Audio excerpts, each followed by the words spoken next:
Welcome to Hurrdat Sports Live. Everybody was in on the action. Fermin pulls his hands in. That's driven deep to left. Fermin has hit a homer.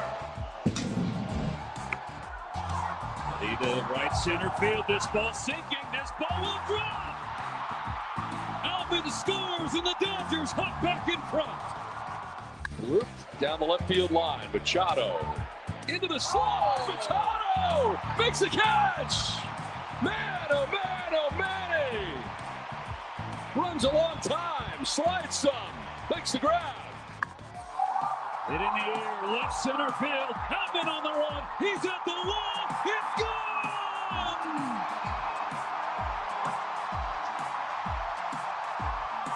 Luis Matos with a pinch hit, game-time blast. Swing and a miss. This magical run hits 10 in a row. The Red Sox sweep Tampa Bay 4-1 the final. How about this? Into the break. The Red Sox, the hottest team in the game.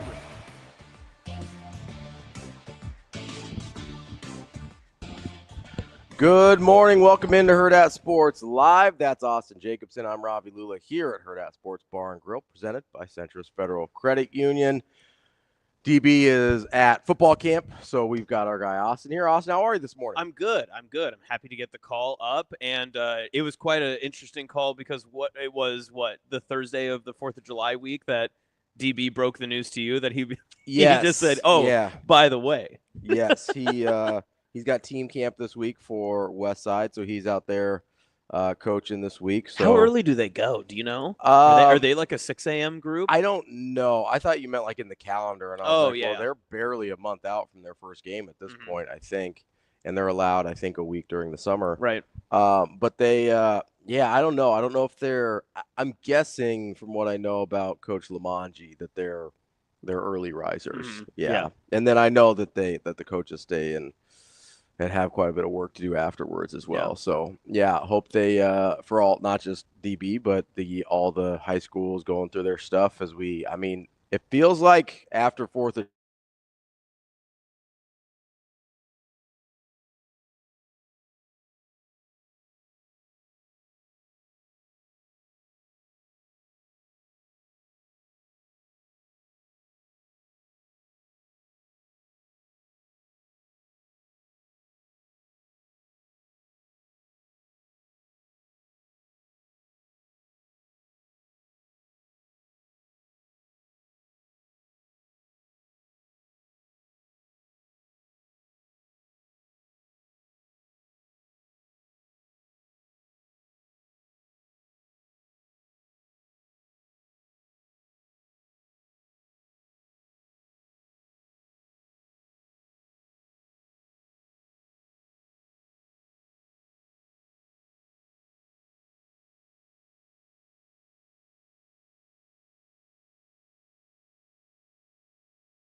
I don't even remember who it was, went off yesterday, but he's like 30, and it's like, he probably should be better than everybody else in the G League at this point. And it's a little different than like NFL preseason, because in the preseason it's always like, oh, this unheralded rookie or this guy that came from like whatever tech university, Division III school. Hey Shane, the people are saying we have no audio. Oh, it's back. Just kidding.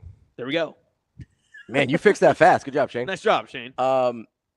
No, and I do like it for that, that you get these guys that have opportunities that don't always. I mean, they're never going to make the league, right? There's a certain amount of, or a certain type and number of guys in the league that you're just never going to get. You're just never going to get in the league there. So it is nice to see some of those guys get an opportunity with an NBA name on their chest. Like it's kind of. I remember, obviously I'm a big Ethan Wragge fan. Yeah. as my dog's name would suggest. But like he had a summer league stint with the Lakers, I think the year before he hung it up playing basketball. Mm-hmm. And like that was really cool for, Creighton, Ethan Rogge fans and stuff like that. So, yeah. Well, I think it is interesting too because it's just kind of like you said, like a lot of these guys in the summer league aren't going to make their teams, but it's like their one chance to have the most high level competitive film out there. Absolutely. For another opportunity that you could get too. And I know you're not huge on watching all the international ball that was going out, but like a couple of like Huskers were going off, either past or future. Because he had the, I think Leo Curtis is his name, the incoming freshman. Oh yeah, Icelandic, something like that. Yeah, and he like balled out, had some good numbers. Josiah Alec was the New Zealand MVP for their league, which again, like all this stuff is like really cool. I'm happy for like all of them having their success and stuff. But obviously, if they got a call from any of the 30 teams that are inside of America, they'd immediately jump ship without a doubt.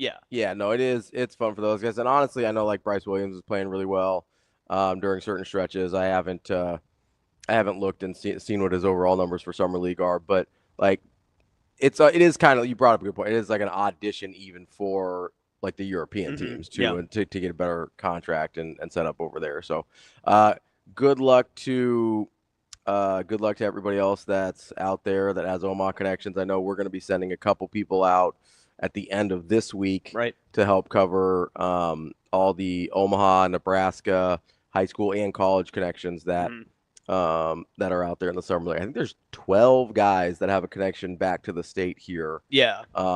Whether they played high school ball here or ended up playing in Creighton, Nebraska, or Omaha. Which, speaking of which, I think my favorite way to watch summer league basketball is actually just through Jacob Padilla's Twitter. Oh, yeah. Because his ability to take a video of the TV he's watching it on and actually pretty good. It's actually incredible. Like I love it very much. Just because I was talking to one of our other guys that does like the YouTube and graphics and all that stuff last week, and I was saying it's just so funny that sometimes we like focus on like, oh, we got to get like all these shots right and all that stuff, and then Padilla's just here just taking recordings of his TV, and it does well, and he got what he was looking for. It's like me out there watching Jack Caglione in Omaha.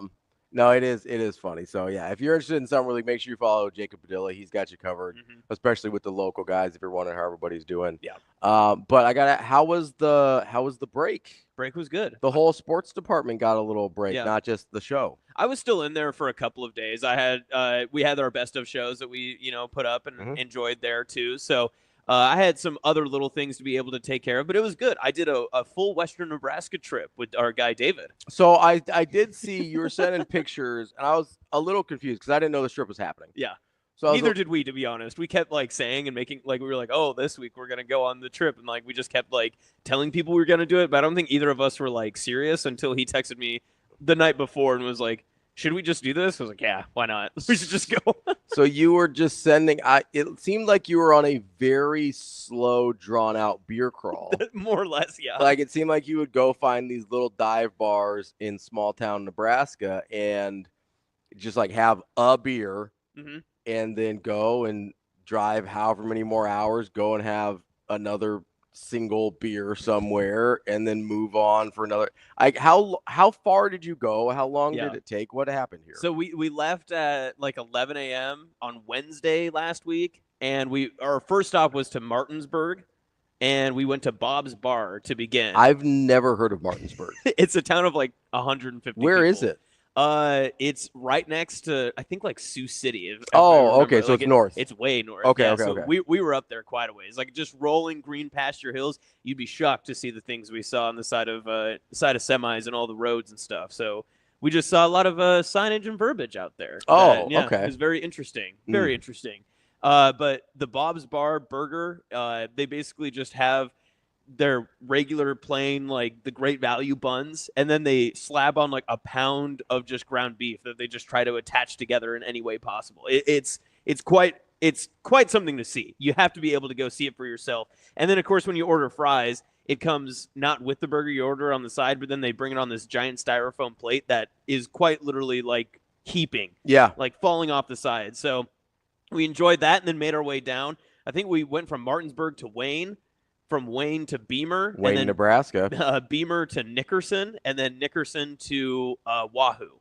So we tried to hit up as much as we could. And, of course, we called it the Great Western Nebraska Road Trip, and we got the exact responses that we wanted when people were saying that it wasn't. Because it sounds like you went to mostly northeast Nebraska. Yeah, exactly. Okay. Right. Okay. But, as soon as you travel out somewhere that doesn't have, like, an interstate system, you have to be able to, poke the bear when you can. I think absolutely if you're not on the interstate system, you're you're definitely in rural Nebraska. I struggle a little bit with the northern part just because, I very famously make jokes about how anything west of the outlet mall is Western Nebraska. As you should. Like that. As you should. Which we're always drawing up that issue sometimes. This is actually the perfect time of year because people have too much time on their hands. And so I saw our sports account had posted which was the best student section. And the furthest west one that they put was Schuyler. And people were having a heyday about that on Instagram. Yeah. So that's always fun just to see. People have too much time. Oh yeah, absolutely. Well, I appreciate it a little bit because there's a lot of pride for the area they come from, which I can certainly identify with. Same. So I appreciate that. Speaking of which, so I had my 20th high school reunion this past weekend. Oh yeah, how did that go? Which is maybe why my voice sounds like this. Yeah, you do sound a little bit. You're kind of like on. We're out of 10. Where do you think your energy is? Are you at 4? I guess 4. 4 is probably about right. Yesterday, so it was a pretty long weekend. I had a very good time. First of all, I had a terrific time. Listen to this crack. I also, I'll say this. I need this a lot right now. We're gonna get a nice little crack for you. A little ASMR. Oh, that was good. That was a clean crack. That was a good one. That was a clean crack. We should get a commercial out of that. Had a couple of those over the weekend as well, but not of the same liquid, right? Different type of energy. A couple of these too, actually.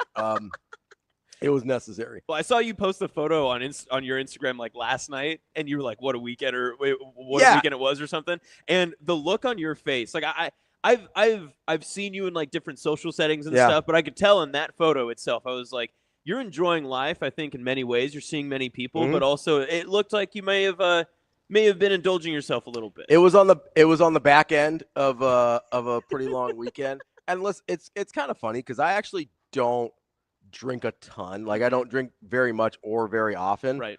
Not that I'm opposed to it. I just don't find myself doing it a ton.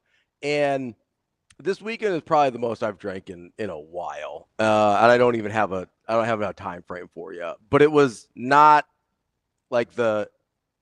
concentrated quantities. It was just an extended run. Because we started Friday night. We did sort of a smaller dinner with a group of 10, 15 of us. And that went pretty late. And then here's the other thing. We ended up there was a lot of 2 location situations here. Yeah. Which I gave up on a few years ago, but I stuck it out for the sake of the reunion, and there were people I wanted to see. You're more of a sit and stay guy? Yeah, if I'm going somewhere, that's where I'm going, and then they're like, oh, let's go to this other place. I'm generally a hard pass for me. I planted my roots. The second place I'll go is home. So exactly. I'm with you. Yes. Yeah. But I made some exceptions because there was people I wanted to keep talking to and hanging out with. But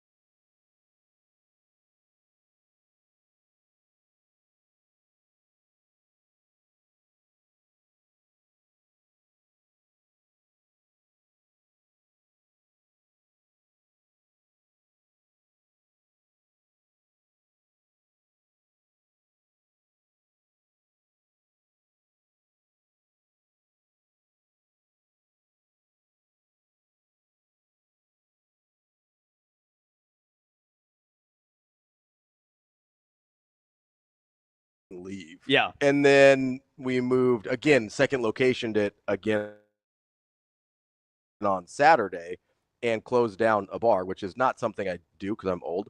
So we closed down a bar Saturday night, and then we had a golf scramble Sunday morning. That is too much. Which we knew was going to be interesting. And so we started a little later. It was a 9:30 start, which wasn't terrible. It did come around pretty quickly, if I'm being honest here. And then obviously there were, beverages consumed at the golf course as well. So it was a lot of fun. And this is why I brought this up, because you were talking about kind of being proud of where you're from and everything like that. Yeah. Everybody knows my Miller North guy thing.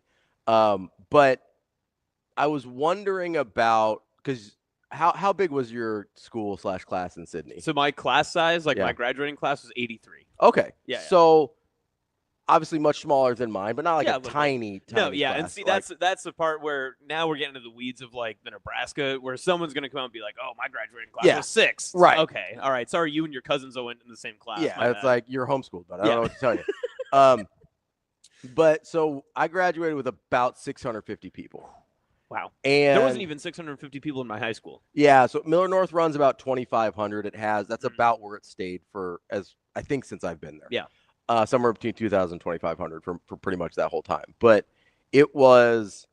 I had this, the whole reason I wanted to go and wanted to help make sure it happened was, I had this, and I don't know if it's a big school thing or if small schools kind of experience this too. There were a lot of people that throughout, whether it was even going back to elementary and middle school, that I was very, very fond of, but I didn't really hang out with outside of high school. Yeah. So I haven't really talked to them in 20 years, basically. And I was like, oh, I would really like to see those people again. I genuinely liked them as human beings. I mean, our guy, Evan Porter at Omaha is a great example of that. I loved Evan. We used to talk all the time in high school. We were in classes together. We were boys, but we just didn't really hang out outside of school. It just wasn't, a thing. And I got to see him yesterday at the golf event, and was so good to see that dude. And so I was really, really happy. That's the whole reason I wanted to go. I didn't know if that dynamic existed when you're dealing with, there were more people at my reunion than were at your graduating class, right? That's it. That's an interesting question, because my tenure is so you're coming up, right? It should be this year. Oh, okay. Well, no, next year. Yeah, it should be next year. So yeah, man, that would be. I would say it's actually more interesting on the opposite side, and maybe this is just me and my personality and who I am, that I'm just more interested to see the characters that were so unique that the guys who were no, I'm gonna be a freestyle rapper as soon as I graduate, I'm not going to college. It's okay, that's cool. I want to see how those people ended up more than anything. I wanted to see the people who were voted most likely to stay in Sydney the rest of their life. If they stayed, obviously I kind of have an idea of how many people stuck around and all that sort of stuff. But yeah, it is interesting. I don't know if I'm because it's so much more tight knit that I would have known. I pretty much knew where everyone lived in Sydney. I knew where everyone's houses were. I knew all that sort of stuff too, just because it was so much smaller that I knew that I didn't want to hang out with some people. I wasn't going to go out of my way to be, I mean? So the people I hung out with were the people I hung out with, whether it was school, at home, school, athletics, activities, any of that sort of stuff. So I don't know. I'll report back to you in a year when I have to go back. I do think that's the interesting thing is with a class that size, there literally just isn't enough time to hang out with all the people you would like to. Yeah. Because there were so many. I mean, and obviously I didn't know all 650 people. And it's easy for you probably too. That obviously it was 20 years ago or whatever. Yeah. But it's one of those that once you have set up your group, that's probably your group, right? Yeah, when you're in high school, you're not going to stray too far from that. Yeah, and the people, people that listen to this show know, I'll cut somebody off, no problem, right? So, if you're still around with me at this point, there's a pretty good chance, that's kind of my group I'm riding with. But it was really cool. There were people that I saw and had knew really well that was a loud noise. Whoa. In high school or college or whatever, or middle school or high school or whatever. And it's I feel I made friends with people after knowing them for 20 years, which was a super cool dynamic. So I was really happy it went. Honestly, way more fun than my 10. Yeah. The 10 was fun. I had a good time at my 10. See, we didn't have a 5. We haven't done any of the 5 and see, that was the thing is I was asking, because my best friend from high school would be the one who's going to probably organize all this stuff, and he's moved back to Sydney and stuff too. Now, but I was asking him, I was so we're probably doing 10, right? He's that's the plan. We'll get that all figured out. He was asking me, he was do you want to help with it? No, I do not. And I was like, what would you need help with? He's just basically tracking people down, on Facebook and just messaging them, just letting them know. And I was I don't want to do that either. Because I don't want people to come back and message me all the time. That's the issue.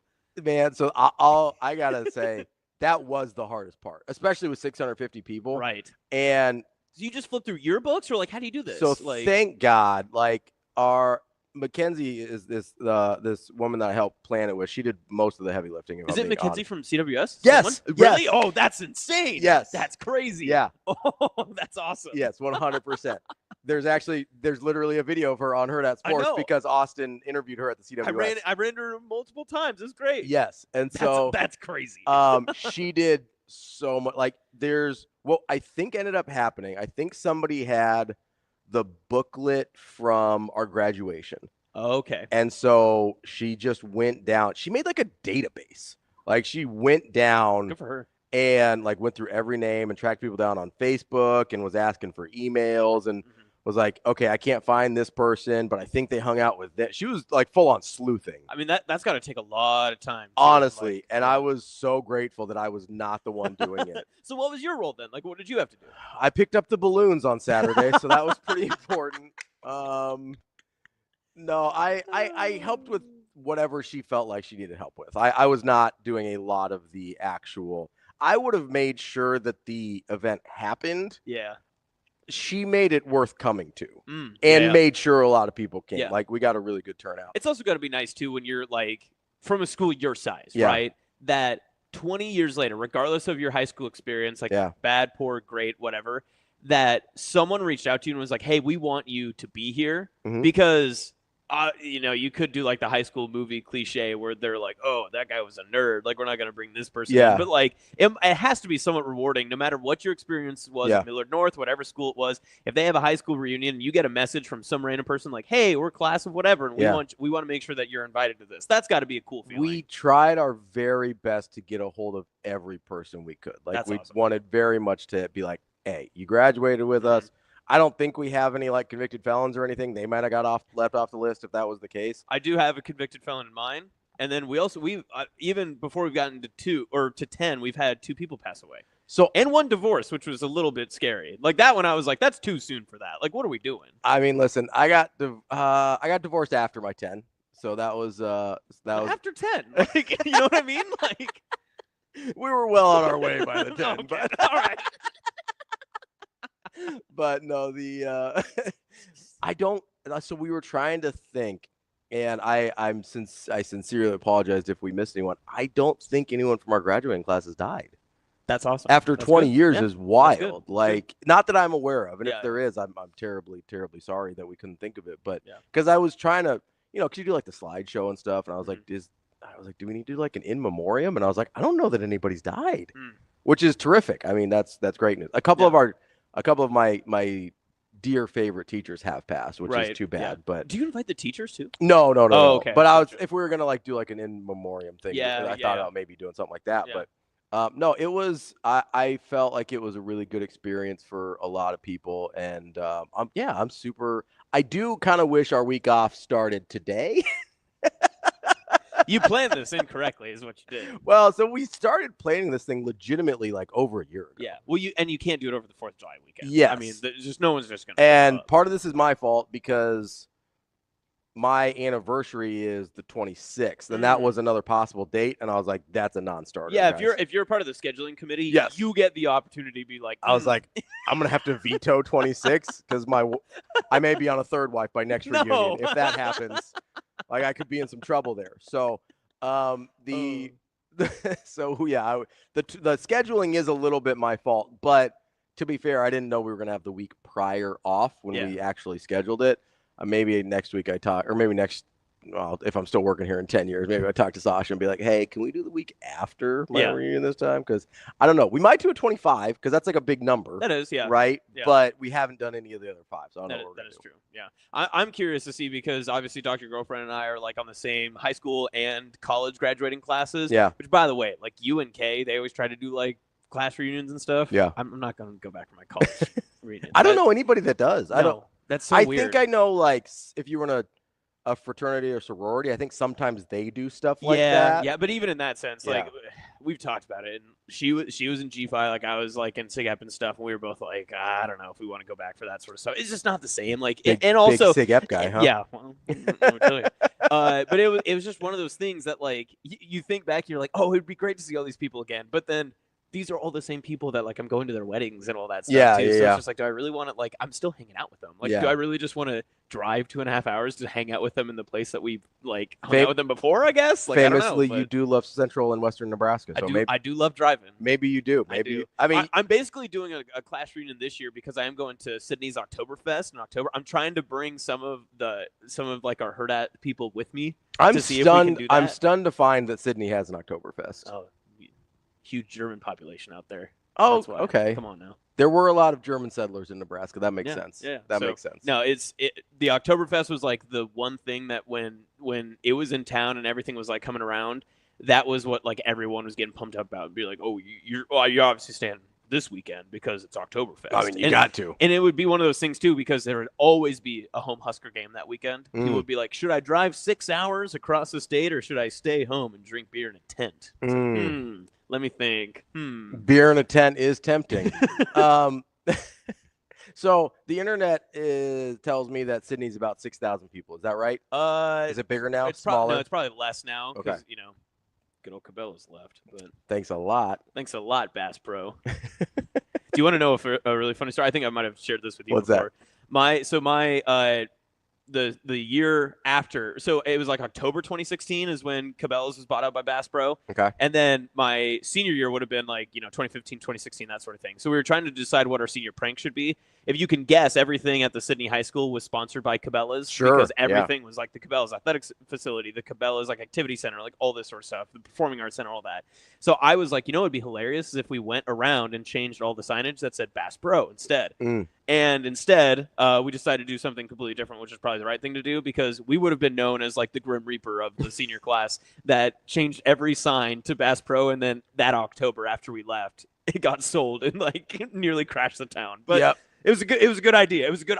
I stand on business. I think it was a good prank. Yeah. I mean, it doesn't surprise me that thing that you think is a good idea as a prank would have gotten way out of hand. I think I've toned him down since then. Mine are just like minor inconveniences now. It's possible you may have caused the buyout. This could be all your fault. That could be. You may be responsible. Well, to be fair, I did plan the execution of this plan at the CFO's house because I was friends with his son. Yeah. And I was like, wouldn't this be hilarious? And his dad was like, I don't think it's as funny as you think it would be. Oddly quiet. So maybe the conversations were starting. I'm sure it were. Those mergers take like forever to get done. Now thinking back, you're like, oh, he's really weirdly quiet during this conversation. I apologize to Ralph for putting him in a weird position in his own home. He's like, bro, stop talking about this. No, just stop talking. He probably had to call someone. He was like, how do they know? What's going on? Is there a leak? I swear to God, I'm not the leak. The insider trading is just me. He probably is just like, if this happens, people are 100% going to think that Ralph, the CFO, was the leak. So he's like, no, I really don't think you should do that, Austin. No, don't do that. TK in chat, of course, AJ was a frat bro. I hate that. What part? I'm not gonna finish that. If I was going to say, no, TK, what part? Look at me right now. What part of me looks like a frat bro? No, I am interested in that, TK. I would like a follow up. Which part of him is the frat broiest to you? Tomorrow I'll wear a popped collar. I do have a polo on. I could pop the collar if I want to. And that's another part too. Just going back to like the high school thing. Yeah. I see like for all the big game chain and all the high school games we go to, I don't see as many frat night themes anymore. Yeah. Were there before? I feel like there were. I feel like colleges used to do them too. Maybe that was actually just college. It might have just been a college thing because there were actual I remember frats. watching like a couple of those like college game, like basketball college game days, and it always felt like. Now I'm speaking myself into a circle because it was always Duke that I felt like was doing a frat night. But that's just Duke. I would say that's just Duke existing. Yes, that's just who they are. You're like, God, do they have a theme night every week? And why is it always frat? It's like, and all of them wore their just like blue polos with the collars all the way up to their chins. Austin, what are we doing? That's just what they're wearing. Duke. Yeah, that was bad. That's bad on my part. I should have known better. I'm glad we helped you discover that. I don't know if you know this. But at like Ole Miss, they wear ties and stuff. That's not a theme. That's just thing they do. That's just what they do. That's just what they do. Yeah, they wear like the shirts and the ties and I would love to go to like an SEC football and basketball game because I've heard that like it's just so different of an atmosphere. Yeah. And I know that's one thing like everyone every year. Well, up, it just means more. But that's one thing that they always talk about, or I've like heard of that. Especially this is the time of year too when it always gets brought up, like Memorial Stadium. We got to make it a tough place to play, Memorial Stadium. And I just don't think that the atmosphere at like Lincoln's Memorial Stadium can ever be the same as like an SEC football school. Mm. And the reason why I think that is, so again, I haven't been to like an SEC school, but the difference is all of the breaks for like, so imagine you're sitting in the stands or you're in the press box. There's always like a quarter break or a timeout, and it's a 3.5 minute TV timeout. They always bring someone out that the crowd can clap for or whatever. They're celebrating something, or they're recognizing this fan, or they're showcasing all the ads on the big screen. The SEC, they're having like a party every single time that they go to break. They're blaring music. They're like blasting all this different sound and stuff. They don't recognize like the 1974 tennis team that like finished in the Final Four or whatever. Are you sure? I'm like pretty sure from things that I have heard and read about, like that's the biggest difference maker is that they keep like the energy up the entire time. And like I've been to other Big Ten schools. Big Ten schools follow like what Nebraska does. So I don't know if it's like a Midwest or a Southern difference, but I don't know. Like I've specifically heard, obviously LSU is a different animal, but like Death Valley will do this, that they'll keep like music blaring. Like the band is always playing or there's always music pumping through. I've heard like, Tuscaloosa, like Alabama Stadium, is it Bryant Denny? Bryant Denny? Yeah, like they're constantly doing that as well. So maybe those are just unique circumstances, but I think that's when I think back to like the best atmospheres I've ever been to at Memorial Stadium, like the Colorado game this past year felt that way. Yeah. That no matter what you were doing, the whole stadium was so locked in and engaged, and I think partly it was because of the game and because everyone had high expectations, but it felt like everyone was just so much more zoned in on that. Yeah, so I think the real issue is the teams that you just described in the SEC have been better at football than Nebraska. Yeah, that's true. I think that could be it too. I think that's the big issue, right? Like honestly, I don't think. And there's a second thing: Big Ten schools can actually read to know what happened in the past, where SEC schools really have to live in the moment. True. You know. Well, and to be fair, it's not like Texas A&M can bring on like all of their fake national championships that they have like up on their walls. The ones that they claim from the 30s. Yes. Yeah. When we were literally at war, and they were like, "Oh, we won these." Well, and there's like 8 people that claim national championships for those years. I mean, literally nothing before World War II counts. Like, I just want to make that clear. I believe the AP poll came out in 1948. It was 48 or 50. Like, is the beginning of the AP poll era. If you won anything before then, I'm sorry, it does not count. Except for Army, I'll give that to you because thank you for your service. But like outside of that, we're not counting anything that happened before the advent of the AP poll. It's just not happening. We're not doing that. So, no, I do think a lot of it. I say it's kind of tongue in cheek, but I do think a lot of it's just Nebraska hasn't been as good as those programs. Like all the programs you talk about having these crazy atmospheres, you can do whatever you want in terms of. I mean, think about the same thing. Like we go to Omaha Supernovas games, we go to Creighton basketball games, we go to all this stuff. The best atmospheres are when the teams are good. Yeah.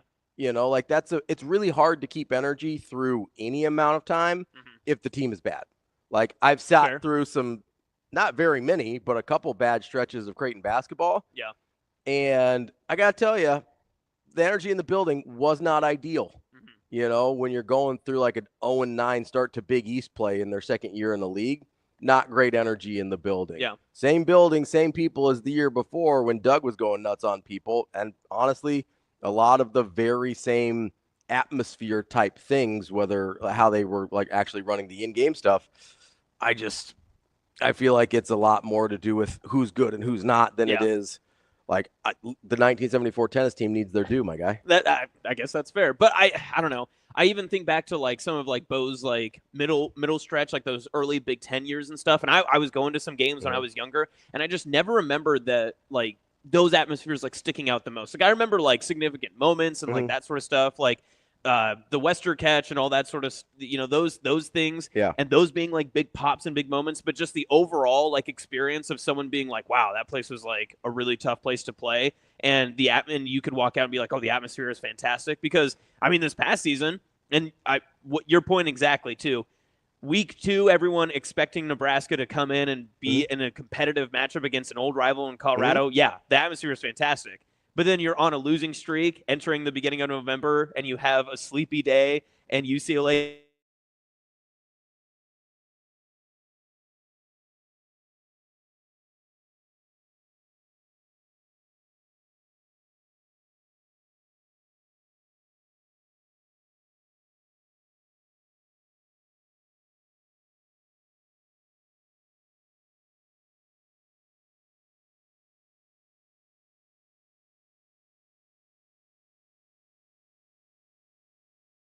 Baby. I didn't know that. Let's go. I'm ready to learn more. Now, like half of those were against the Rockies, but the other half still count. They still count.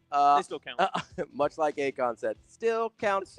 That's our guy, Austin Jacobsen. That's Shane over there doing what he does. I'm Ravi Lulla. We'll be back. More Hurrdat Sports Live coming up next.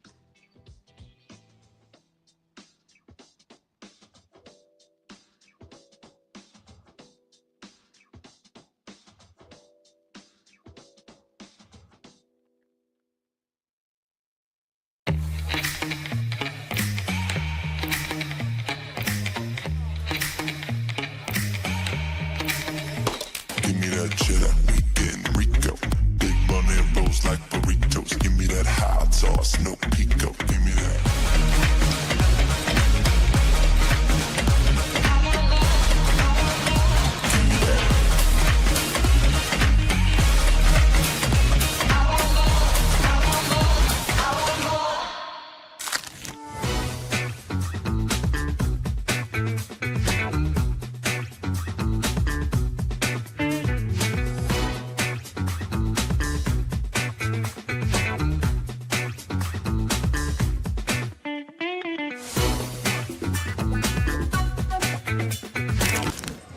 Avery Howard here with Harrison Phillips. Harrison, this is your 7th Playmakers Camp here in Omaha. As you grow in your NFL career, why has this always remained a priority for you? You know, it's really special. I don't know what jersey I'm going to wear each season. It's not really up to me. I'm very happy that I've been a part of 2 great organizations. But something that's forever true is this is my high school, and this is where I'm starting a family. I'm building a home here with my wife, who's a Millard West grad. We just had a child who's going to grow up a Nebraskan. And, you know, this one means the most. Standing here in the Millard West gym, what do you think the high school version of you would think, knowing you'll be doing these camps in the future and where you went to high school? Man, the high school me was pretty cocky. I would say he'd be very proud of himself. I always spoke really big goals and set them really far off. I was kind of laughed at a little bit, being a little freshman saying I'm going to play in the NFL and get full ride scholarships and stuff. But I worked my ass off to make that happen. So I'd be really proud, and I think the most important thing is bringing others along the way. So being able to be out here to these high school students, a thing that I wish I had. I wish I had someone that I could have asked about what it's like going to college, what's it like to get to the next level. And so when we bring these Nebraska football players out and these high school kids, I want to be a resource to them as well as use my platform for these pups.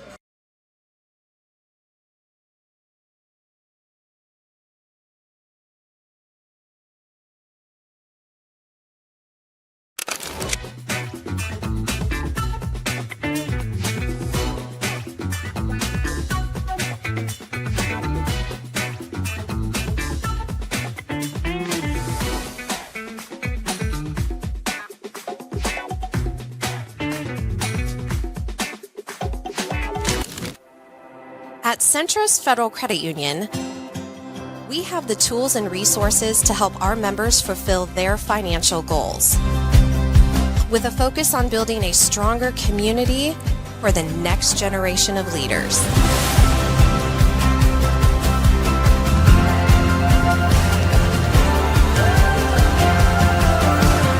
Centrist Federal Credit Union. We are where you are.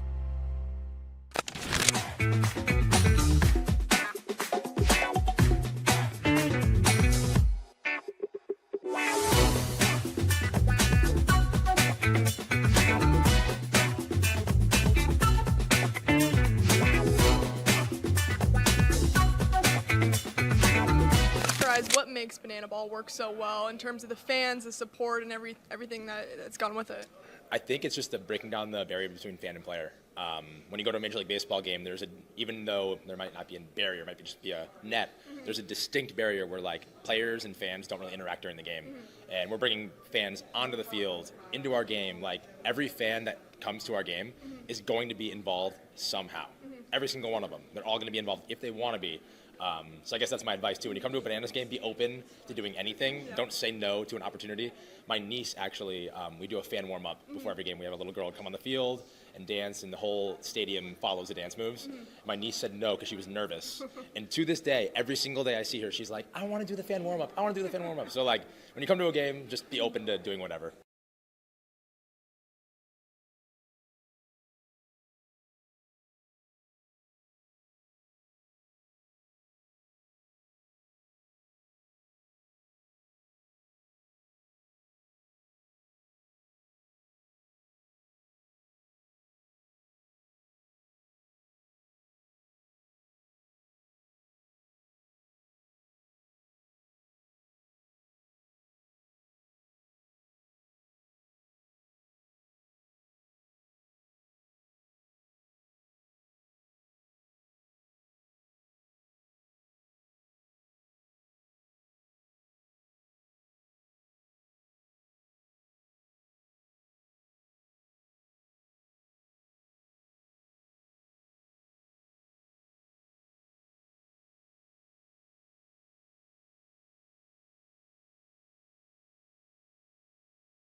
Yep, we got it. You got it? Yep. Okay. We're super bright though. We will be back.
You're listening to Hurrdat Sports Live.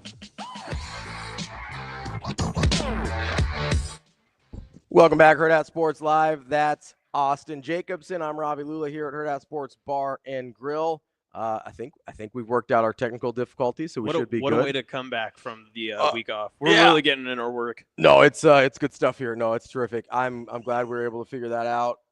Shout out to, I know Sasha was on the phone, Shane, Austin, helping everything work out there. So we're back. Listen, we were on a little break. Yeah, kind of forgot how things worked a little bit. Not a big deal. No, we got to figure it out though. That's all that matters, right? Mostly. Exactly, 100%. He knows. You got to keep water in the bamboo. Mm-hmm. So what did we miss while we were gone? Well, Austin? luckily you hit something big that happened that I'm sure no one wants to hear us talk about ever again. Well, but there was that. Other than that, so okay, should we get back into it? There was actually something that, so that obviously Scott Frost made some comments at Big 12 Media Days. And I don't need to rehash that. If you want to see it, go to our social media pages. I have an alternate thought to it, but I'll let you finish first. Yeah, so I do just want to say, and I do want to talk about Big 12 Media Days in general, because Dion said something interesting-ish as well at Big 12 Media Days. But so obviously I kind of, we were on a break, and not to channel friends or anything at this point, but we were on a little break, and this Scott Frost thing happens. And so I put out a video. Anna's like, hey, we need you to she's like, I know you've got a rant in there. Will Compton needed you to do that. So that was weird, but in a cool way. In a cool way. Right. Yeah, for sure. I don't know Will, so it was very cool for him to independently pick that up. But Anna's like, hey, I know you got a rant in there. And then I send it to her, and she's like, 6 minutes? I was like, I'm sorry. You didn't put parameters around this. What she's do you just like, just go off, King. And I was like, all right, here we go. That's not at all what she said. No, I would have believed it. That's what she said. Listen. And so obviously I do that, and it was doing really well on our social media. Did you have to put out any fires? I don't think you had many fires that I saw. Okay. There was a couple people that were like, why are we still talking about this? And I was like, why is he still talking about it? Anyway, it doesn't matter. Yeah. But here's the thing. I don't even necessarily want to talk about that part of it. I felt like I got that off my chest. But a bunch of people, I was interacting with a bunch of people at the reunion this weekend, and, people are like, oh, what are you doing? It's like, well, I'm doing this thing now. That had to be a thrill. It was fun. I will say, before we get into the Scott Frost thing, I found myself being very appreciative for the work we get to do here at Hurrdat Sports, because and I always have been, but it was especially as I'm talking to people, I'm like, no, I really do love my job. I barely feel like it doesn't feel like work. Obviously we work very hard, and there's some days where it's longer days than others or whatever, but on the balance of it, we have great jobs. Doesn't feel like we are working. It just feels like we're doing cool stuff with our friends, and it's really, really awesome. So that was really cool. But there's a follow-up question to this, because a bunch of people saw the Scott Frost thing, thanks to our channels, and then Will Compton hooking it up as well. Sure. And so the follow-up question that I really didn't address in the video, and I'll be honest, I hadn't even really thought about that much, was, what do I think his chances are at UCF? I actually think he'll be able to succeed here? Because Damon and I both have said, I do think he's obviously has a certain high level of football acumen, right? I don't think that's debatable. Yeah. People in football minds wanted him to be a part of their staff. Sean McVay is as good of a football mind as there is in the NFL. I don't think, and that's not a fluke. He doesn't just bring people in as pet projects. That had to be something. Because there was no, as far as I know, there's no pre-existing relationship there. Obviously that was a person he wanted some input from. So I think it's without question, and nobody dislikes Scott Frost probably more than me. So this is not me going to bat for the guy. I think he sucks, but he's obviously got some level of football acumen that makes him worthy of some of these opportunities, right? And so I sit there and I go, okay, I've got that there, but UCF is also in a very different situation than they were 10 years ago at this point, 8 years ago at this point, when he was there and successful.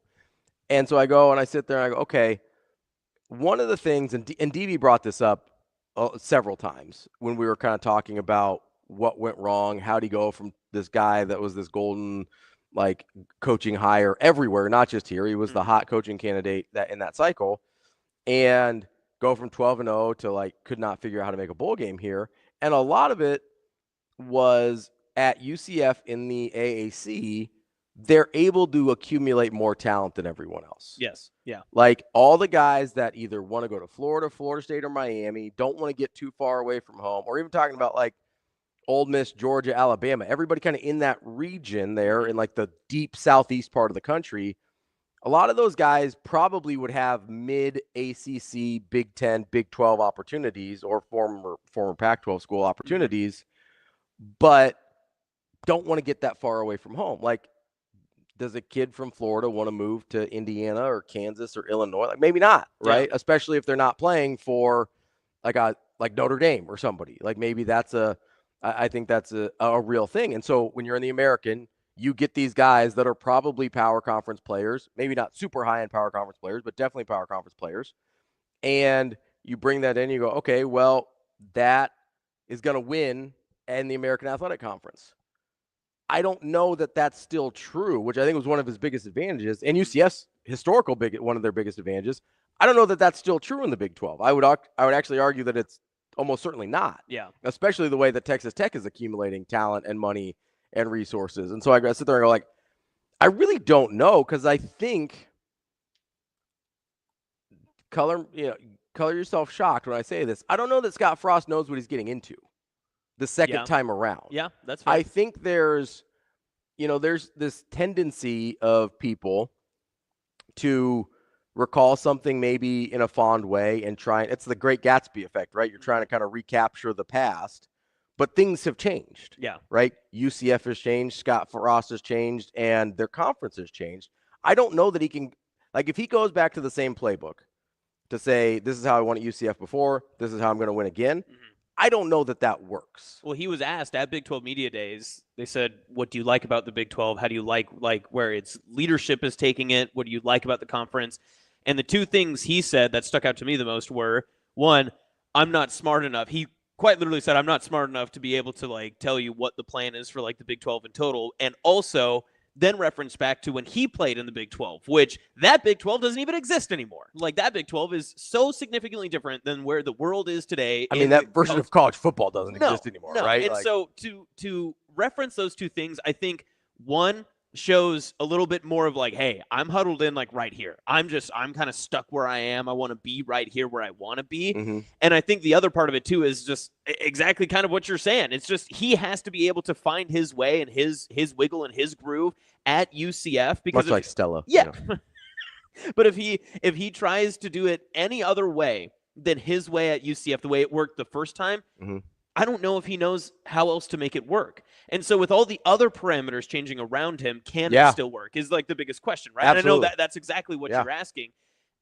Is there other things in play? Because you'd have to think UCF, you're in Orlando, there has to be like some money sitting around. Like there's got to be that sort of stuff. But comparative to the other heavy hitters in the Big 12, and now that all of a sudden like this underdog Texas Tech is just spending oil money like it's I'll say nobody's honestly, so nobody's got Texas Tech money. No. It doesn't seem like in the Big 12. You think Houston probably prioritizes it pretty well too, and they are in the heart of Texas as well. They too. are. I don't know that they have. Houston's in a weird. So my sister went to the University of Houston, so I have like a little. This was a while ago, but like I have a little bit of insight into sort of how they operate, and it is kind of a weird dynamic because they're sort of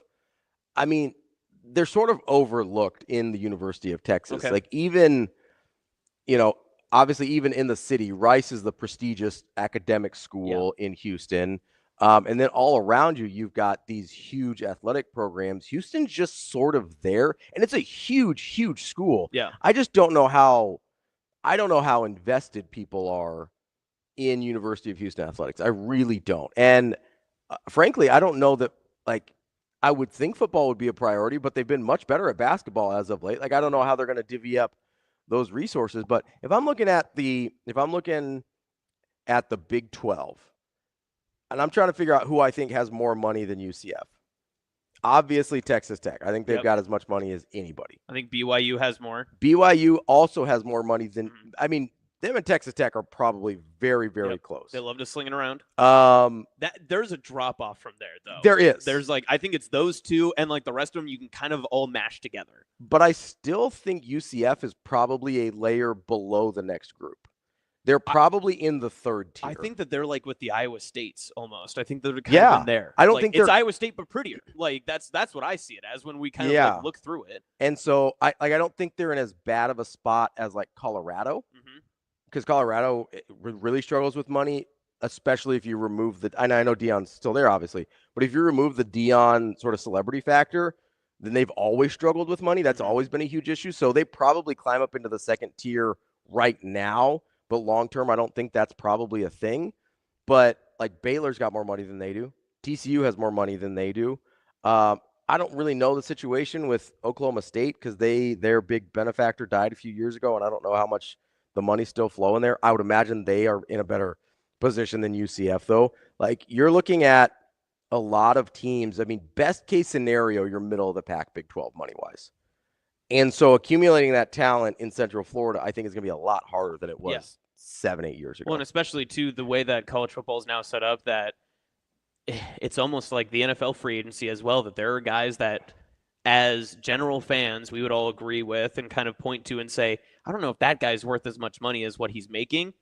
UCF now has to fight schools that are willing to pay more money to get players that probably aren't up to the level of SEC, ACC talent, but have to compete monetarily with those type of players and those type of conferences in the same way, because everyone now just wants that added piece in, and they're willing to spend the money to be able to get to it. So UCF has to somewhat be financially smart in how they do it, and you almost wonder if they'll just be like one of those feeder schools that no matter what talent that they bring in, it's almost one of those handshake agreements. Yeah, exactly. That it's hey, if we get you for 2 years and you go on to a great school, that's exactly what it benefits us. It benefits you. That's what might work best. Welcome to the new JUCO. We're going to talk to our guy Sam McKewon here coming up in just a second. I also do want to talk a little bit more Big 10 or Big 12 media days, because Deion did bring something up about kind of this spending and NFL model versus college model, and I do want to get into that as well. That's hour number 1 here on Hurrdat Sports Live. We're back at Hurrdat Sports Bar and Grill. Don't forget to come in,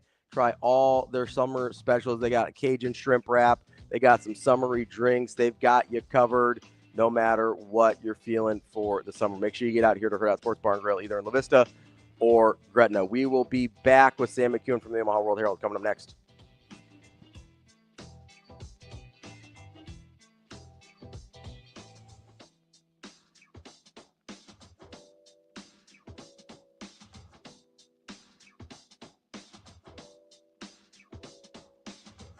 At Centrus Federal Credit Union, we understand that the journey of building your own business typically starts with modest beginnings. With a little help from our team of experts and small business loan offerings, you can take your vision and transform it into a more concrete reality. Centrus Federal Credit Union. We are where you are.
Went back, comes in, she makes the catch, and it's a chance for a game-winning double play.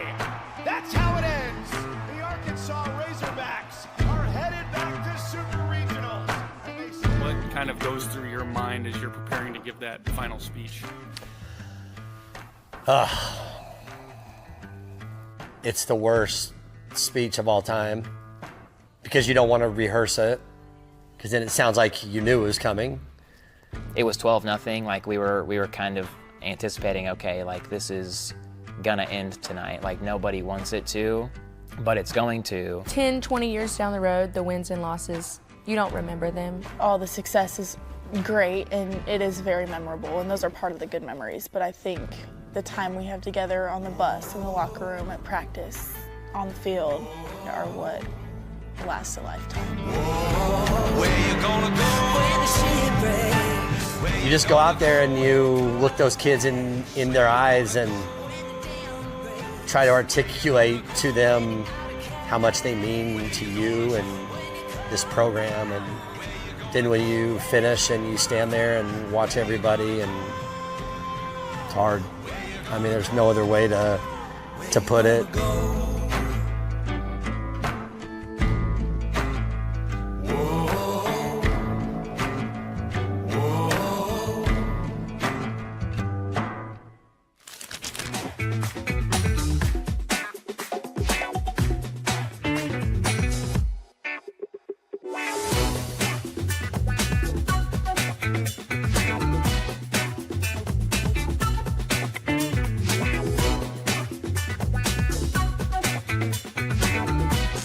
Howard here with Nebraska Volleyball's Skylar Pierce. Skylar, you're just telling me this is your second year helping at Harrison's camps. You told me there's a lot of kids here that even recognize you. How special is that for you? It's so special just because you never really understand the impact that you're making on people, but when you come to these events or like even the other sporting events, you just can see their face light up, and it's just such a wholesome feeling. Yeah.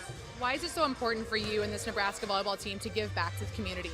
Nebraska does so much for our team, the fan base, everything. Like, they love our team so much, so the fact that we get to come back and like hang out with these kids that just love the sport so much and love hanging out with us, it's a really cool experience.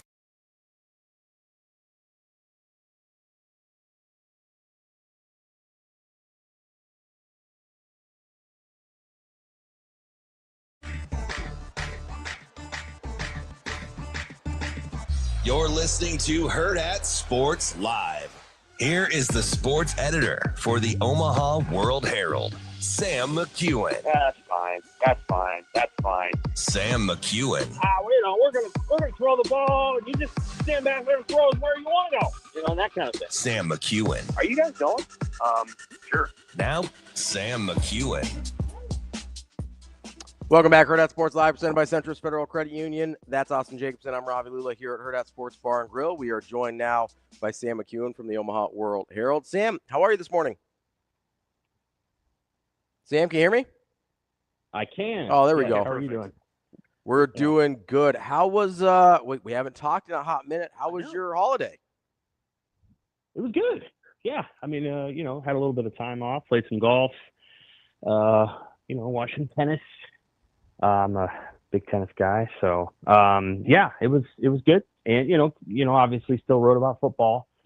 Did my off season, or what do you call it, off season dive into the magazines and read those over the break. So I'm ready to go for Big Ten Media Days. I kind of wish it were this week, but we got to wait a week. So you gave me a little opening here. So I'm gonna you gave him a window. I'm gonna take it.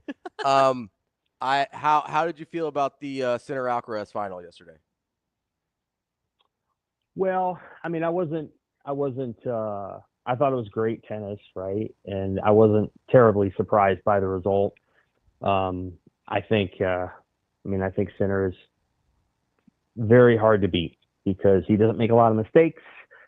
There are times when he makes no mistakes for a whole set. And so, Alcaraz is a more thrilling player. It's better for the sport if Carlos Alcaraz goes on a run. The better he is, the better that is for the sport because of his personality and the way he sort of plays. I mean, he just kind of goes for shots that no one else will go for. But, when you pair him up against Sinner, that's just really hard. And so, Sinner just make a lot of mistakes. And so they play different styles of tennis. And I think Sinner's probably going to be a little bit better on the faster surfaces. And it won't surprise me if he wins a third major at the U.S. Open. I think he's going to be very hard to beat He's really good on hard court. Clay. He's really good on hard court. Yeah. So he lost the Australian Open. Yeah. Do you like Sinner? It's not, as a person, I don't know, not terribly. I don't either, and I can't really figure out why. Well, he had the ban that didn't help, and the weird excuse around it. Yeah. Just whatever. But I think he's, a great player.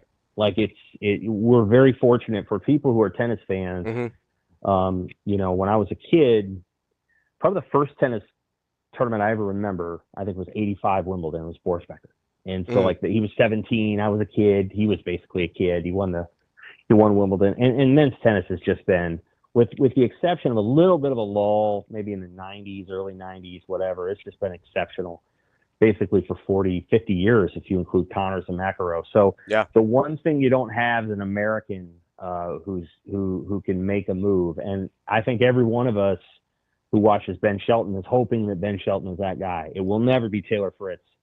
He may win one major, maybe, but Ben Shelton's the guy. He's the guy that has the athleticism and the charisma, and so as we're watching, I'm watching him make his run, and the way he talks about the fans and his family and his girl, I'm like, this is the guy, and hopefully he's able to get over the top and become the next great American. It's been a long time since Andy Roddick that you've had an American you could really, really get behind. All right, Sam, I appreciate you indulging me there with the tennis talk for a minute. Did you get any other tennis in over your break? I mean, I know Ravi was playing and stuff, but it sounds like you guys got plenty of it. I did, yeah. No, that was the main thing I did over my break, because I played every day, which I was super excited about. But you mentioned you kind of wish that Big Ten Media Days was this week. Is it just you want it to go right after? Like, I know Big 12 Media Days got us all a little fired up. You just ready to go for football now, or why do you want it a week early? Yeah, I mean, I'm just ready. I'm like ready to talk football and ready to hear from Rhule and the three players, and Matt Rhule, a good guy to listen to talk about football and just talk about the sport in general and everything at large. He's just a pleasure to listen to, and because he's usually thought of something in July that you don't even think he's going to talk about, and then he does, and he answers the questions pretty well. So this week's SEC Media Days, I'm going to watch some of that. I mean, absolutely. Yeah. I'm excited to see what that league has in store. I'm not sure they know for sure in the SEC what the pecking order is coming into this season. I guess Georgia's at the top, but I don't know that. Yeah, Georgia and Texas, right? But man, after that, I don't know. I mean, I'm hearing a million things about Florida, and maybe they're the team. So I'm an AP voter again this year for the state, and so I've got to try to track through everything and kind of piece through things. Is Florida a top 25 team? Is South Carolina a top 25 team? Is Missouri a top 25 team? That kind of stuff. So how much do you think at Big Ten Media Days, judging by all the changes in the sport over the last even few weeks, how much, Matt Rhule is very philosophical. I think he's got that reputation nationally as well. Like, how much of his time do you think is going to be spent answering those types of questions? Because I think you're right. Even outside of the state, I think a lot of people want to know what he thinks about this, because he's been sort of talking about this even before any decisions were made. It wouldn't surprise me if it comprises all of his time at the podium, the main podium. I don't know what the setup's going to be until we get there, but I think that probably take up some of his time. And certainly off to the side, there'll be people that want his opinion on the sport. And I don't know that there's a ton of mystery about this team. Now, you're always going to have people that go to Vegas and they're like, tell me about the second left tackle. What are you thinking there? Whatever. That's fine. It's like, and I'm not trying to knock it, because I care about the second left tackle too. I think I would just say that, I have a pretty good sense of where this team thinks it's at and where it could be at. And, there's probably some lingering questions about the offensive line. But again, I think that question is going to get answered, and part of the job of the journalist to put all that stuff in context and not get too far in the weeds, but also, give you a few weeds. Because Husker fans like that. All right, so getting into the weeds of what you hope to see when you get to Big Ten Media Days, I know you wrote last week about some of the Big Ten coaches that are going to be on the hot seat. Which one of those are you most, I don't want to say like excited, but which one are you interested in to hear what they have to say about like their upcoming team and kind of maybe the stress that they have coming into the season? Lincoln Riley. I think, he's got some players on his team. I think he inherited an interesting situation there at USC where they were pretty good right away because they brought some transfers in and they had some guys left over, but that, years of so-so recruiting by Clay Helton meant that Lincoln Riley was going to have to kind of rebuild it. Now, what's interesting about USC is they're just about ready to build, to open that football palace. So they're going to have their own building. They hired a GM away from Notre Dame who, in my opinion, is attached to the AD as much as, if not more, than Riley. So there's a lot of intrigue around that program. That program is going to be good. I'm just telling you right now. USC is going to be good. I just don't know who's the coach going to be.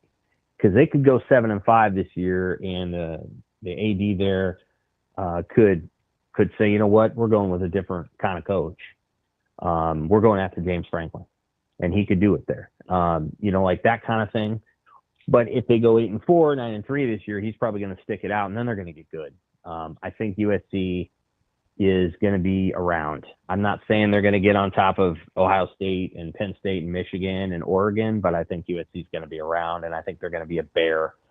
And I think Nebraska's probably going to be glad they got them in the first 2 years of the Big Ten, because you get this thing next year and the year after, I don't think it's going to matter who the coach is. I think they're going to be really good. So Lincoln Riley, and then, I get a kick a little bit out of Luke Fickell because he is unbelievably transparent.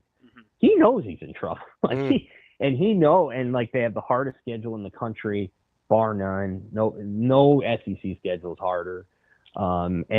He's just got a kind of matter of fact, like, holy crap, and so he is so much like Bill Callahan, it's not even funny. Like what he took over for Paul Chryst, and Chryst was a lot like Frank Solich in that he had a ton of success, A, and B, it was probably not going in the right direction when they both got let go. In fact, with Paul Chryst, it wasn't. I think if you had given Frank 3 more years, I would have been really intrigued to see how it gone, but I'm not sure that it would have gone to 11-1, 11-1, and 11-1 in 04 and 05 and 06.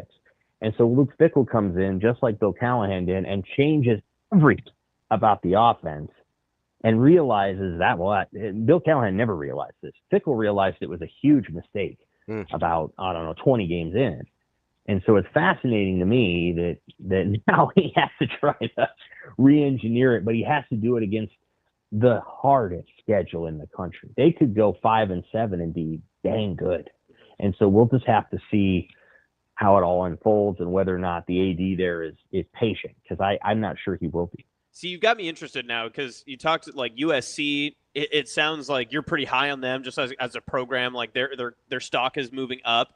Where are you with Illinois? Because it seems like in terms of the recruiting battlefield and everything that they're starting to get a couple of guys that, yes, some in-state or some guys that maybe people wouldn't really, shake their head to if they chose to go one way or the other. But it feels like Bielema's got them really going in the right direction. And I think maybe they're teetering away from just being that underdog that everyone always assumes that they'll be to kind of being a program that's maybe more of an annual contender or like one of those just that tier below the elites in the Big Ten. Good point. I mean, I think this year will tell a lot. I think they come back with a lot of pieces intact, but they lost a couple of key players too. They lost their best receiver. That's not going to help. They lost one of their running backs. They lost a lineman. I will be intrigued to see now that Illinois is not going to sneak up on anybody. And they snuck up a little bit on Kansas and Nebraska. Both the teams, I think, frankly had more talent than Illinois. But Illinois kind of outcoached them and outplayed them. And so this year, Illinois will not have any of that. They will have to play the games even up. They're going to play Indiana, I think, relatively early in the season. That game will tell a lot, I think. I do. I think they have an opportunity to be an 8 or a 9 win team with some regularity, depending on, whether they can get the quarterback and they can get the breaks. And they can get some of the pieces in place. To be clear, Lovie Smith left behind good players. Lovie was a good recruiter. He did not recruit the state of Illinois very well, but he recruited Florida. And so Lovie is an incredible talent evaluator, and so he left players for that. A lot of the guys they've been doing this with were Lovie's guys. Now, Brett took over in 21, and yes, he's recruited a number of the players, don't get me wrong. But, a lot of those guys were, either on Lovie's radar or they were Lovie's guys. And now that's all sort of, matriculated out. And now they're going to have to do it with Brett's guys. And I think they're going to be pretty good. I just don't know if I think they're going to win 10 games. I think they've got good players. I think we'll see much more this season, whether they can carry it to another year with like a 10-win campaign. I would be surprised, but you never know. Sam, you said something a minute ago that I just keep coming back to here during your Lincoln Riley answer. And you brought up if he gets let go. I know James Franklin's been tied to that job over and over and over again, right? I guess my immediate thought was just we're not USC fans, obviously, and not in their media contingent, but is James Franklin a better coach than Lincoln Riley? I think what he's been able to now achieve at Penn State in terms of the consistency of their defenses across many coordinators, I think the standard of play, the physicality with which they play with, I think it fits the Big Ten really well. Franklin, I think in the past maybe hasn't taken that job because the whatever you want to call it, the fundamentals of it weren't that good. They did not have a football building, for example. Now they're going to. I think there was a lot of uncertainty in the leadership. I mean, the last AD that preceded Jen Cohen was kind of fired. Like he left. I don't know. It was, whatever you want to call it. They had obviously that weird scandal with, the actors' daughters and all, I can't remember the whole thing with the pay to go to school thing. And so I think there were fundamentals around USC football that just weren't very good. And I think they're getting a lot better. And, I think it would just be intriguing. Another person that would consider that job potentially would be a Marcus Freeman, that he would be intrigued by that. I'm just saying that that program is no, it's a big time job. It's a big time job. It's going in the right direction. It is. Now their stadium's a little old, but it's actually pretty cool. And they're going in the right direction. And I think Nebraska, if you were to sit down with Rhule, I think he would have great insight on all these programs they faced last year. And I think he'd keep coming back to, man, this league is really good. And we got to do everything we can do to keep an edge, because you can't expect to welcome USC. Even though USC lost at Maryland and Minnesota last year, you can't think that USC is going to come here and kick rocks. And you can't think you're going out to UCLA in the Rose Bowl and just, rolling over. They're going to roll over. They're not going to do that. So at this point, from Nebraska's perspective, every program, with maybe the exception of Purdue, is rocking and rolling. Maybe Maryland, they're all rocking and rolling. And so Nebraska can't really take anything for granted. But in the big picture of the Big Ten, I think USC has the firepower and the money to make dents.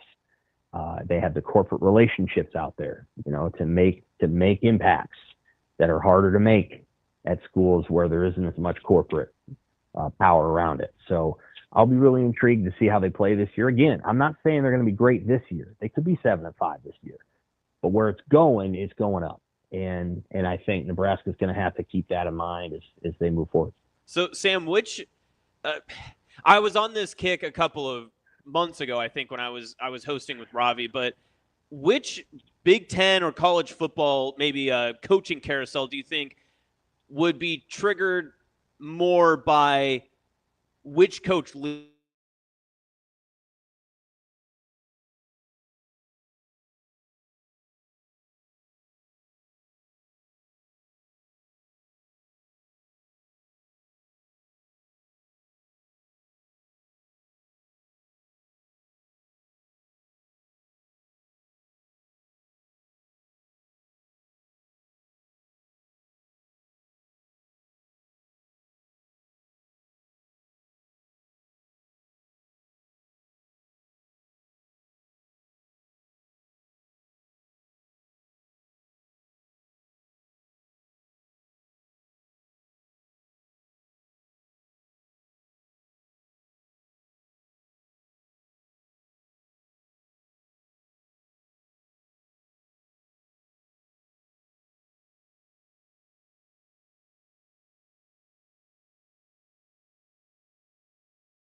I think he's there. I think he's gonna. It's a big operation. I think he's good at it. He survived the 1 year with Chip Kelly. They won a title. I think he had two unique, brilliant coordinators last year who probably weren't the best fits for him as a person. And so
oh God. Wait, his delivery was a little off. Yeah, he didn't really have it all going. I was like, oh, he was trying to be funny, and then later he was whatever. And then, I'm like, oh, this guy's going to get fired in the first year. But then all of a sudden they rally, and they start winning games, and it's like this guy's got some fire to him, and I like that about him. Like he willed that team to some wins down the stretch. So he'll probably go there this year and say something humorous. It'll probably be dry, but you're kind of rooting for him. Like he's got a little bit of he needs a chance to get it on the other side, and I just wonder if this season they're gonna improve or they're gonna fall back and go to 3-9 or something. That's our guy Sam McKewon from the Omaha World Herald. Sam, appreciate the time as always, and I hope you enjoy. I hope we get some good nuggets from SEC Media Days this week. All right, take care. That's our guy Sam McKewon from the Omaha World Herald. We're going to take a quick break. Austin and I will here, and we'll come back. We've got quite a few more things to talk about. Media days all over the place. Well, and recapping what we missed last week, we got our rant and tangent out, so we're good there. And I think there's I don't know, there's some interesting stuff Sam said there, kind of about USC as a brand, and I'll be honest, the Lincoln Riley versus James Franklin thing really got my ears up a little bit. So we'll talk more about that as we come back. That's Austin. I'm Ravi. It's Hurrdat Sports Live.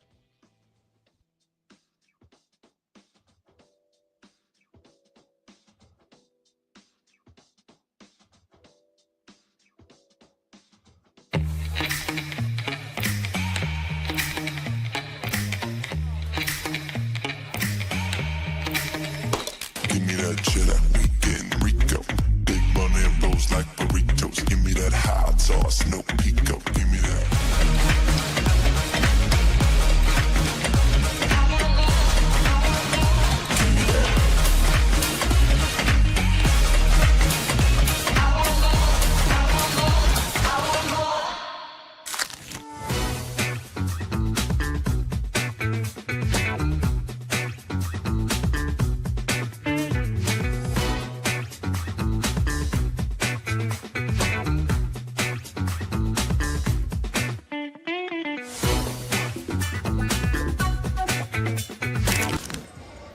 Howard here with Harrison Phillips. Harrison, this is your 7th Playmakers Camp here in Omaha.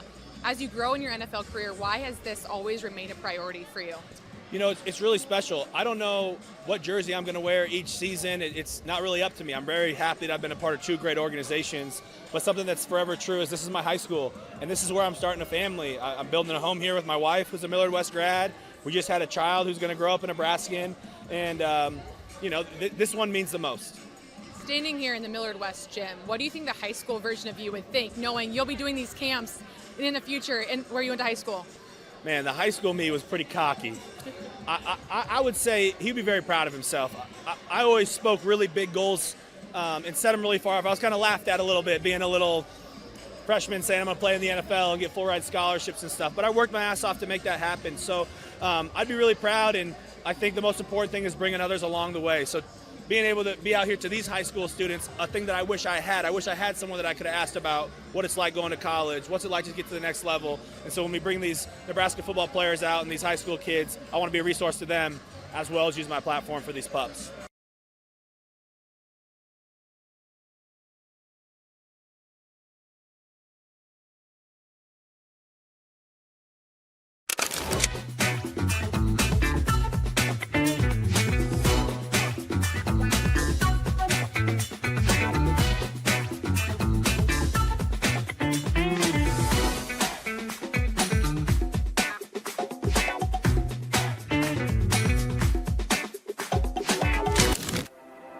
At Centrist Federal Credit Union, we have the tools and resources to help our members fulfill their financial goals.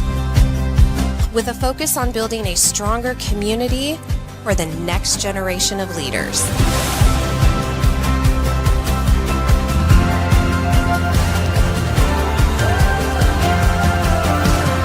Centrist Federal Credit Union. We are where you are.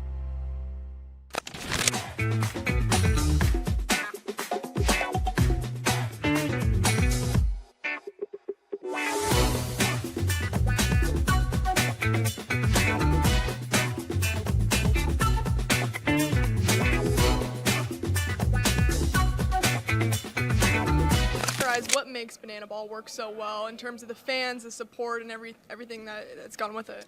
I think it's just the breaking down the barrier between fan and player. When you go to a Major League Baseball game, even though there might not be a barrier, it might just be a net, there's a distinct barrier where like players and fans don't really interact during the game. And we're bringing fans onto the field, into our game. Like every fan that comes to our game is going to be involved somehow. Every single one of them. They're all going to be involved if they want to be. So I guess that's my advice too. When you come to a Bananas game, be open to doing anything. Don't say no to an opportunity.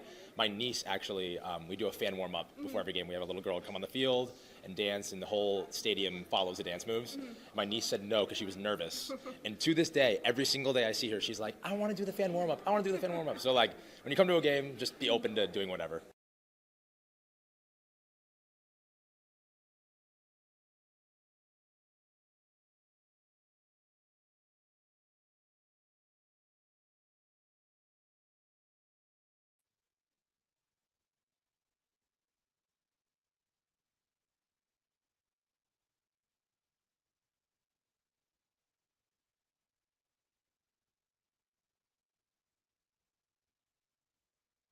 We will be back.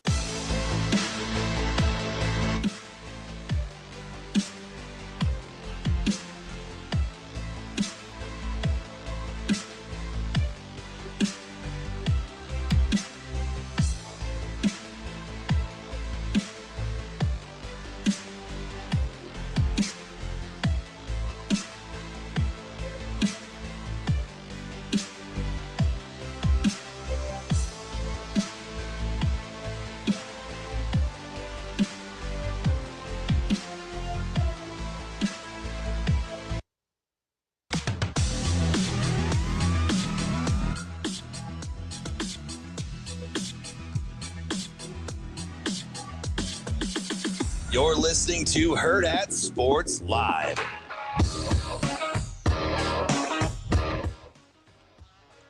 Welcome back, Hurrdat Sports Live. That's Austin Jacobsen. I'm Ravi Lulla here at Hurrdat Sports Bar and Grill. I do apologize. We're having some technical difficulties here with the internet. Make sure you do go check out those podcasts when you get a chance, though. Do greatly apologize for the inconveniences, but everything should be okay on the podcast, so make sure you go check up there. Had a really good conversation with our guy, Sam McKewon, in the last a week segment. early on Big Ten Media Day stuff there. What do you mean? Not just isn't Big Ten Media Days more next week? And it is next week, that, but yeah. I'm interested. I was kind of, I think he's starting to plan those things out. That is true. See how he, he's a professional trying to stay. Sam is an excellent questioner, asker of questions. I don't know, like interviewer. I don't know what it means, like when you're out in just like the public space in the forum doing that. But I've always been like intrigued by what he asks, because you know that you're going to get like something to follow up from him. So you know he's been sitting on it and he wants to find the answer out specifically from that. He's a deep thinker. He is. No, I think he does a good job. I think he has an idea of, we've talked about this before, but a lot of the guys that are writers, and, we get to see this sometimes when we're working in media rooms and stuff,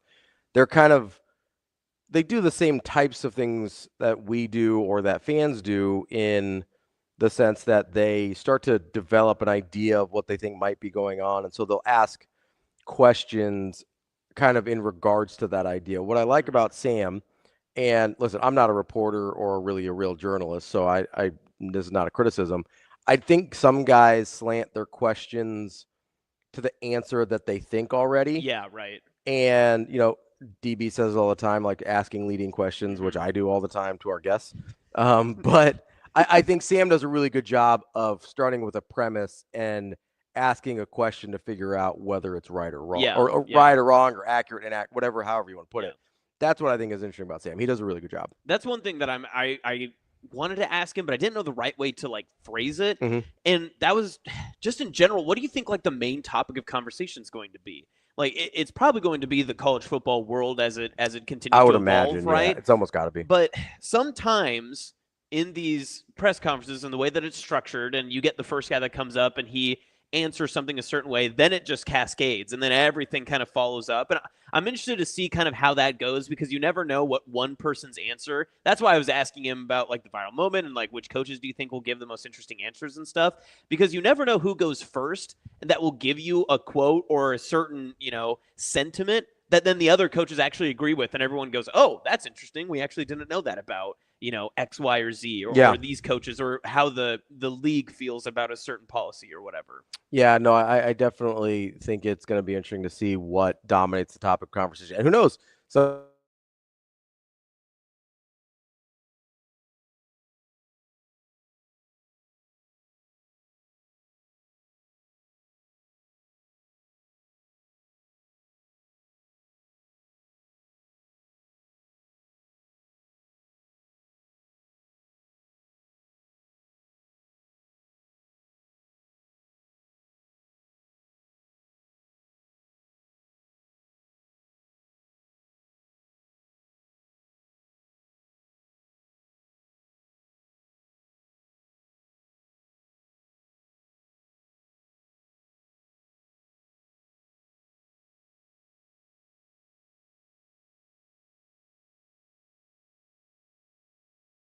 have moving forward.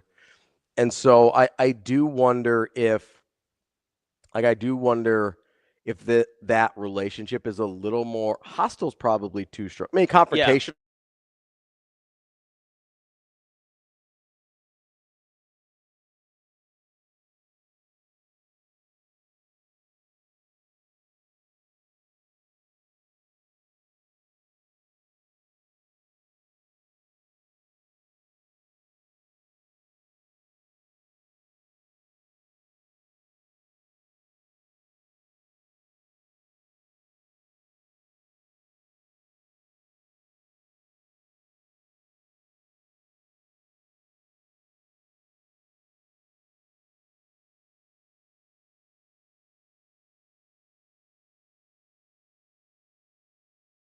The two of them, or is it more that they are actually in cahoots with each other and trying to force both of their leagues up because they feel that, hey, college football is just going to be way better if the two of us are in, the same seat? Yeah, I do. I think that Cold War is probably a better. It might be not quite even be that hostile, but I think it's more Cold War.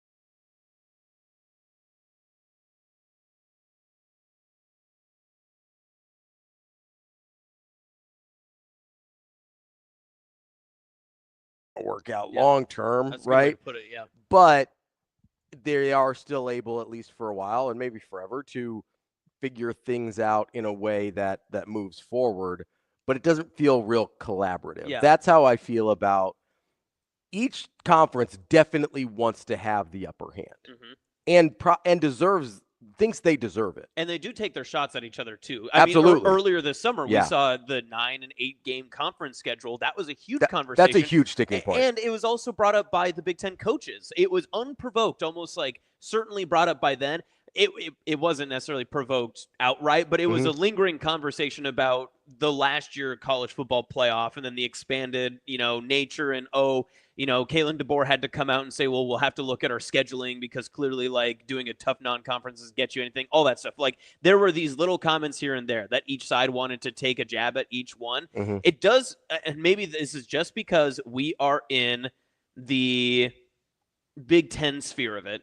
It does feel like the Big Ten might provoke a little bit further or feel like, I don't think it's a bad thing, though. I don't think that they're doing it to like instigate issues by any means. It feels like they're actually just doing it so that way they're ahead of the conversation, that they can say, yeah, we've been telling you this for years. We've been saying that 9 conference games is the way to go. We don't want other conferences that demand these rights of the college football playoff and other circumstances. We don't want those conferences have the same say that we do when we're actually doing all the right things that everyone agrees is kind of the basis of college football today.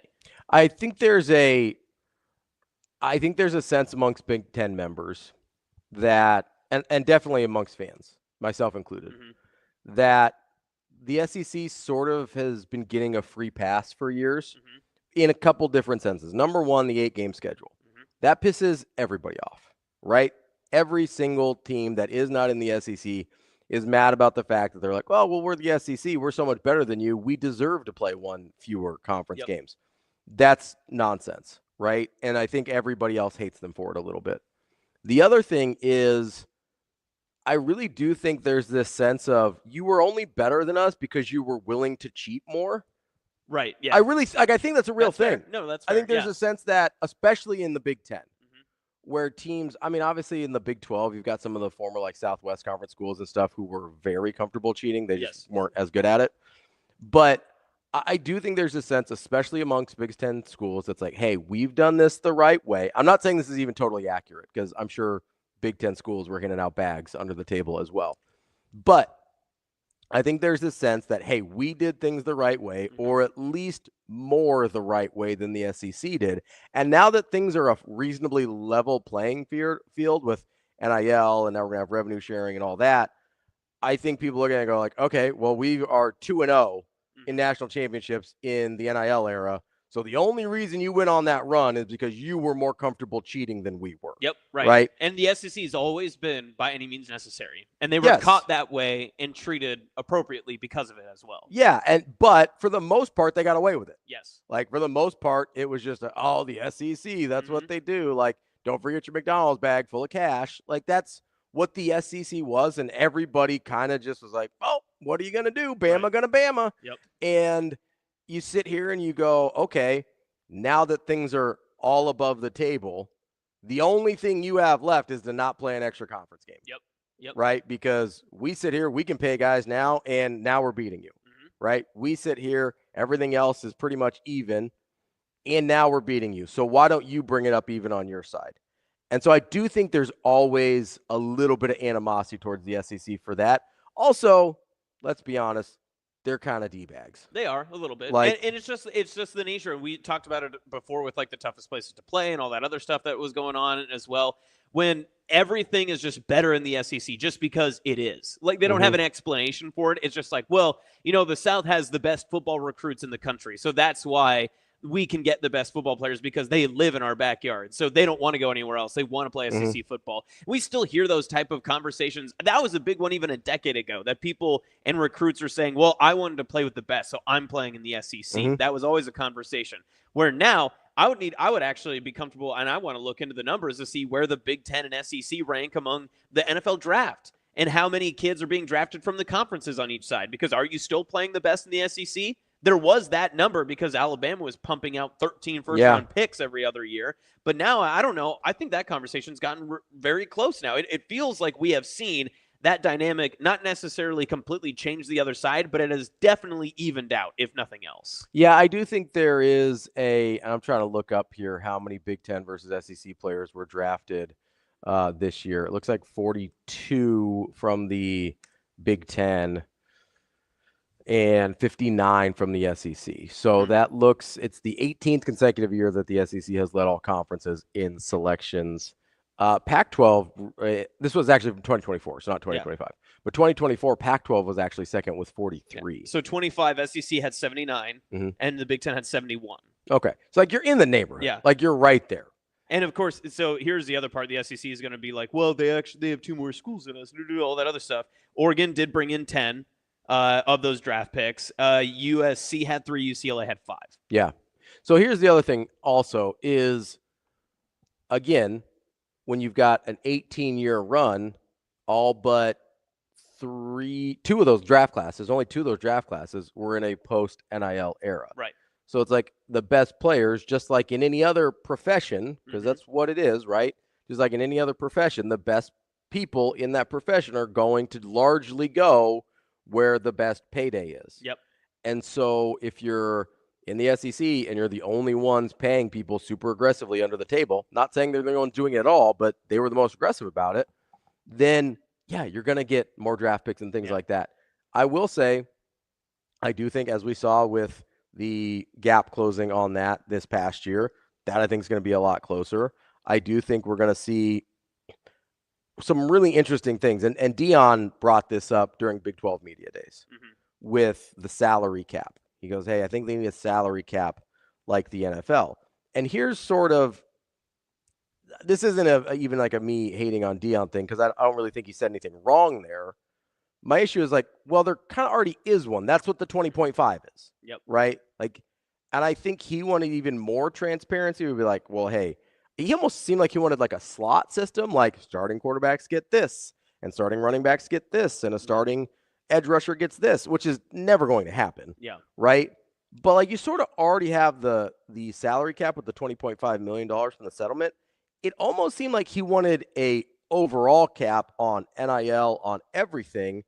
And that's not, first of all, that's why the NCAA got sued in the first place. Yeah, right. Because they were putting a limit on what these athletes could earn. So I just don't see that ever happen. Yeah, and it probably won't happen, you're right, because of arbitration, everything that's happened beforehand. But I actually agree with him. And I agree with him in the sense that you should be able to make those numbers, I wouldn't say like astronomically high, but make them almost unreasonably high and say, this is the maximum amount you can pay a quarterback, or this is the maximum amount you can pay a running back, receiver, whatever the case is. And the schools that are willing to pay the most to get that, that's your number. Because then if Texas and USC are competing for the same 5-star quarterback and they can both pitch, we can pay you $12.5 million every single season. That is the most we can. Then it just comes down to, okay, well, you got to pick between Texas and USC just to see which one you'd rather go with, coaching staff, the school, the layout, all that other stuff, right? And it evens the playing field for maybe some of the bigger powers, right? And that does somewhat include Nebraska, that, yeah, we're willing to pay, $10 million for this player or whatever, but we can't pay this much comparative to another school that has unlimited funds, like we're seeing, and we mentioned like with Texas Tech and the amount of money that they're spending recently. So does that even the playing field? Not necessarily, because even the playing field doesn't mean that UAB and Nebraska are going to be competing for the same athletes and paying the same way, right? Which is sort of sounded like that's what Dion wanted, because Colorado is not going to have the NIL money. I understand the argument he's trying to make for Colorado, but I think like his overall idea isn't that bad, but spinning it towards Colorado, I would never approve of, to be clear. Yeah, the problem is, though, that basically already exists. Right, yeah. Like, not formally or transparently, but it's the amount of money that your school or your department is willing to spend. If you're basing it on essentially the highest bidder, then that already exists, because the 5-star guys are going to go around and be like, hey, I got promised this from Georgia. I got promised this from Bama. This is the number. Yep. And so that's going to be the number. And like, yeah, every once in a while, you're going to have a Bryce Underwood situation where the CEO of Oracle comes in with the Barstool guy and is like, hey, here's double what they were going to pay you to go to Michigan. That's going to happen sometimes, right? But we don't even know if Bryce Underwood's going to be the starter now. You know what's going to... He added 15 pounds. So. You know what's going to stop that from happening is paying a guy that doesn't end up becoming the starter. Right. Like, that's going to stop that from happening in a hurry. I'm curious when that ceiling will fall, because it's got to happen soon. Because, you hear this phrase, or you hear this quite often, that people who make a lot of money don't usually spend a lot of money, right? They're very good in their investments. What investments do they have in college athletes, actually, other than the pride that they have in knowing that they took a recruit from a different school and brought them to theirs? Yeah. Because if year over year you're not getting the return, which the expectation for a Bryce Underwood would be, you better get us at least to the playoff, and you better win a couple games in the playoff. If we're paying you the money that you maybe want, not as a true freshman, but at some point during your college. I disagree. Like, listen, if you're going to spend that much money to bring in a talented guy like that, steal him away from a different school in which he was from that home state and he was going to stay there, and you brought him to Michigan and he goes 7-5, they're not going to be happy with that investment. No, not 7-5. If they've made I think the expectation this year is probably to make the playoff. Yeah. I think he needs to win playoff games at some point in his college career. I don't know if he has to win playoff games this year as a true freshman. Yeah. But I understand your point. Here's the thing where I think maybe we're mislabeling how the boosters and the people that are funding these things look at it. Because I don't think they look at it as an investment. I think they look at it as entertainment. And we know those people will spend a lot of money on entertainment. I don't know if you've heard of the term super yacht, but more expensive than a college football player. Never seen those with Lake McConaughey. You I've could- never seen a super yacht out there. So That's too much wake. yeah, no wake zones. No wake zones. It's a no wake zone. So that's, I think, the difference, right? Because you're right. College football players are a bad investment. Yeah. But Always there's yes, they always have been. Yeah. But this has been going on for literally at least half a century, if you want to go back to the SMU Southwest Conference days. So it's been going on this whole time. Obviously, the rich people have not stopped paying college athletes. That is true. Whether legally, illegally, or what. Yeah. So it has to be something else. And I don't think they view it as this is a good investment. I'm going to get a good return on my investment. I think they view it as this is an okay way for me to spend money on entertainment, right? That is like fair. Yep. It's sort of how I view sports gambling, right? I don't gamble on sports as a way to invest. I don't think that's a good idea. Hot take, right? I view sports gambling as entertainment. I view this as this is an amount of money I'm willing to spend to be entertained. That I think is the difference with the boosters. And that's why I don't think the money's going to turn off. Yeah. Because as you know, as everyone does, people like to be entertained. Our tax bracket determines how much we're willing to spend or can spend on that entertainment. As long as they're still in whatever zone that is. And listen, I know not all these people have none of these people have like Bezos money, but like that dude private jetted 400 people to Italy for his wedding. Like obviously their budget for entertainment is ungodly. Yeah. Right.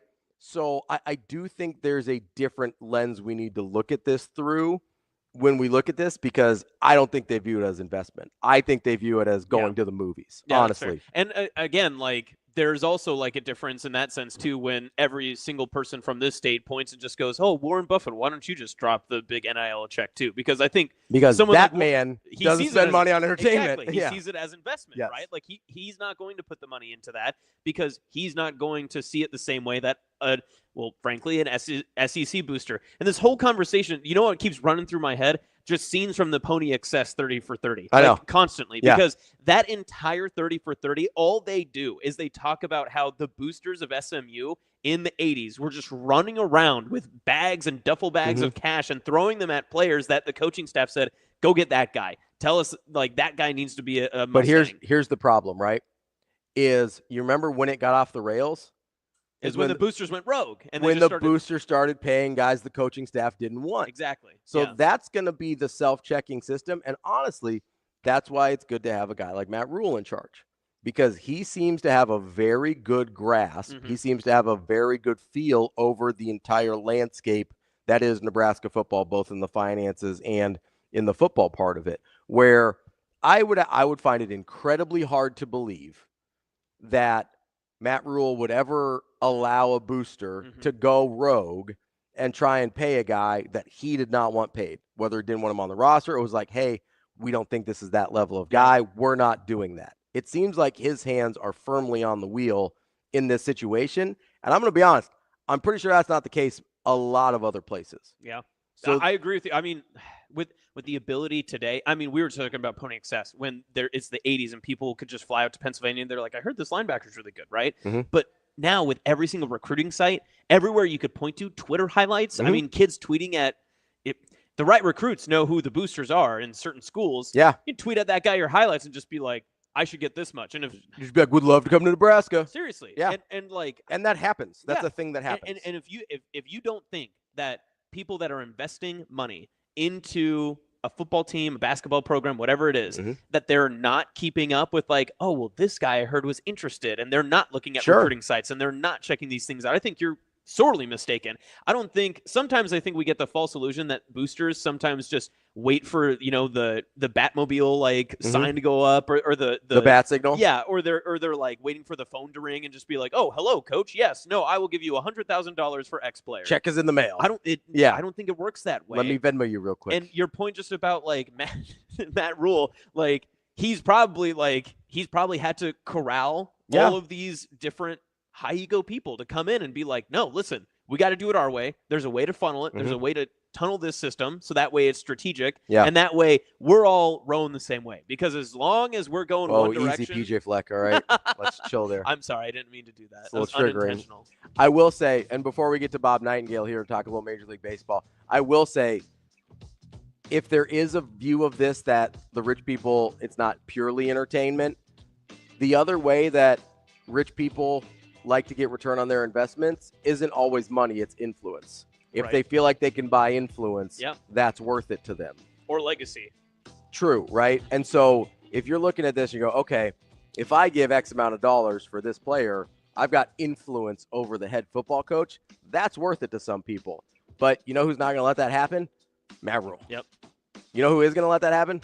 A lot of other football coaches that need that money. Mm-hmm. We'll talk to Bob Nightengale, little Major League Baseball, coming up next here on Hurrdat Sports Live. At Centrist Federal Credit Union, we understand that the journey of building your own business typically starts with modest beginnings. With a little help from our team of experts and small business loan offerings, you can take your vision and transform it into a more concrete reality. Centrist Federal Credit Union. We are where you are.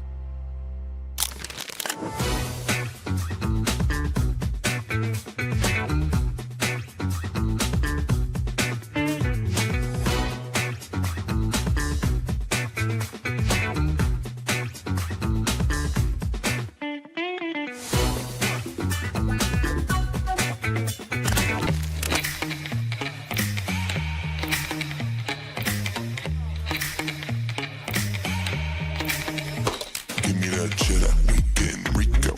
Big money rolls like burritos. Give me that hot sauce, no pico. Give me that.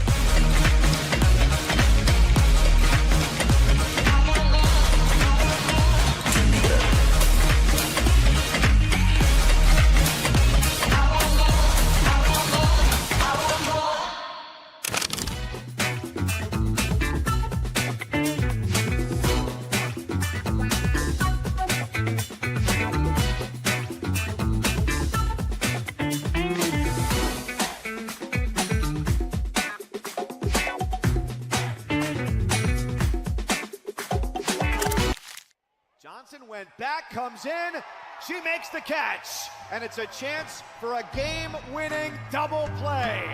That's how it ends. The Arkansas Razorbacks are headed back to Super Regionals. What kind of goes through your mind as you're preparing to give that final speech? It's the worst speech of all time because you don't want to rehearse it because then it sounds like you knew it was coming. It was 12-0. Like we were kind of anticipating, okay, like this is gonna end tonight. Like nobody wants it to, but it's going to. 10, 20 years down the road, the wins and losses, you don't remember them. All the success is great and it is very memorable, and those are part of the good memories, but I think the time we have together on the bus, in the locker room, at practice, on the field are what lasts a lifetime. You just go out there and you look those kids in their eyes and try to articulate to them how much they mean to you and this program. And then when you finish and you stand there and watch everybody, and it's hard. I mean, there's no other way to put it.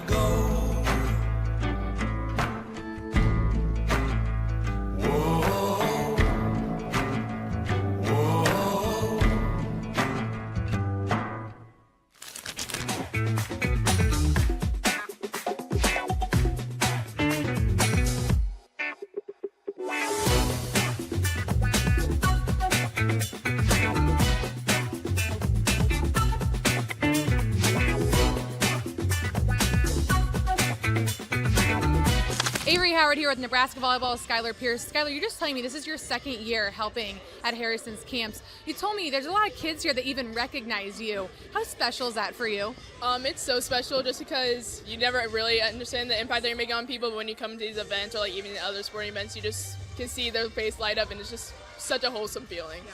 Why is it so important for you and this Nebraska volleyball team to give back to the community? Nebraska does so much for our team, the fan base, everything. Like, they love our team so much, so the fact that we get to come back and like hang out with these kids that just love the sport so much and love hanging out with us, it's a really cool experience.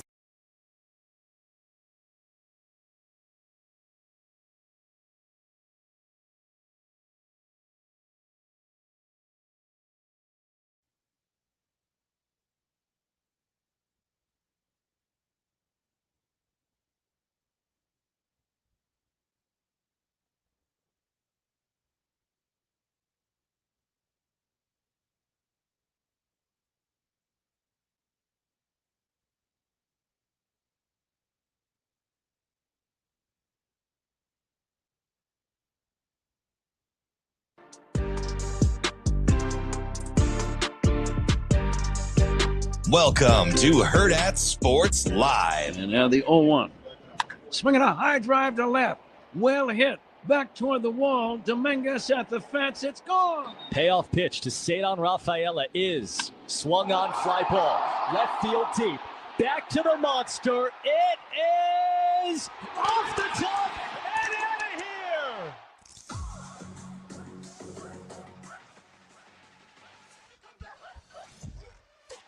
We're back here on Hurrdat Sports Live, presented by Central Federal Credit Union. That's Austin. I'm Ravi here at Hurrdat Sports Bar and Grill, reminding you if you're out on the roads this morning, make sure you keep those seatbelts fastened and make a click that prevents injuries and saves lives. This message from the NDOT Highway Safety Office. We are joined now by Bob Nightengale. He is a columnist for the USA Today on Major League Baseball. Bob, how are you this morning? Yeah, doing good, thank you. Probably not as good as me. I'm a Boston Red Sox fan, so this is like the first time in 4 years that I've been happy. I was going to say, that's a world record for how quickly you brought up your fandom. Yeah. That was seconds in. Listen, this is legitimate because, Bob, tell me if I'm wrong or not. This is the biggest story in baseball right now. And they're the hottest team, I'll say that. Yeah, they're such a funny team. It's like, they're all in. They trade Devers, they're out. They stink. They're going to sell.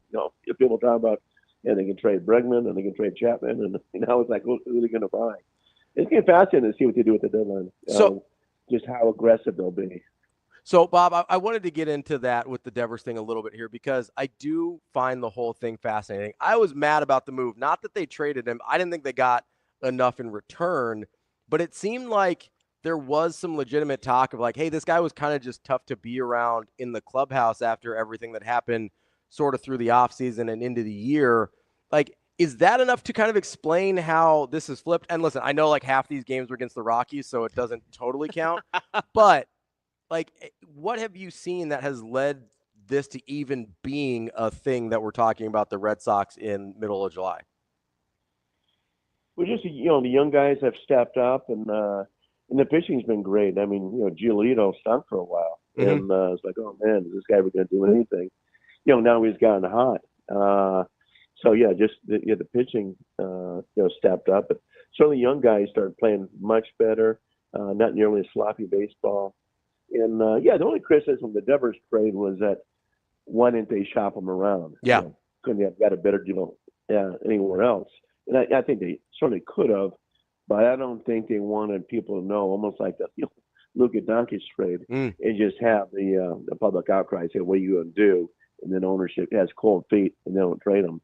As it was, remember when they traded them? Their Red Sox had won 6 or 7 or something. Yeah, they were a little hot.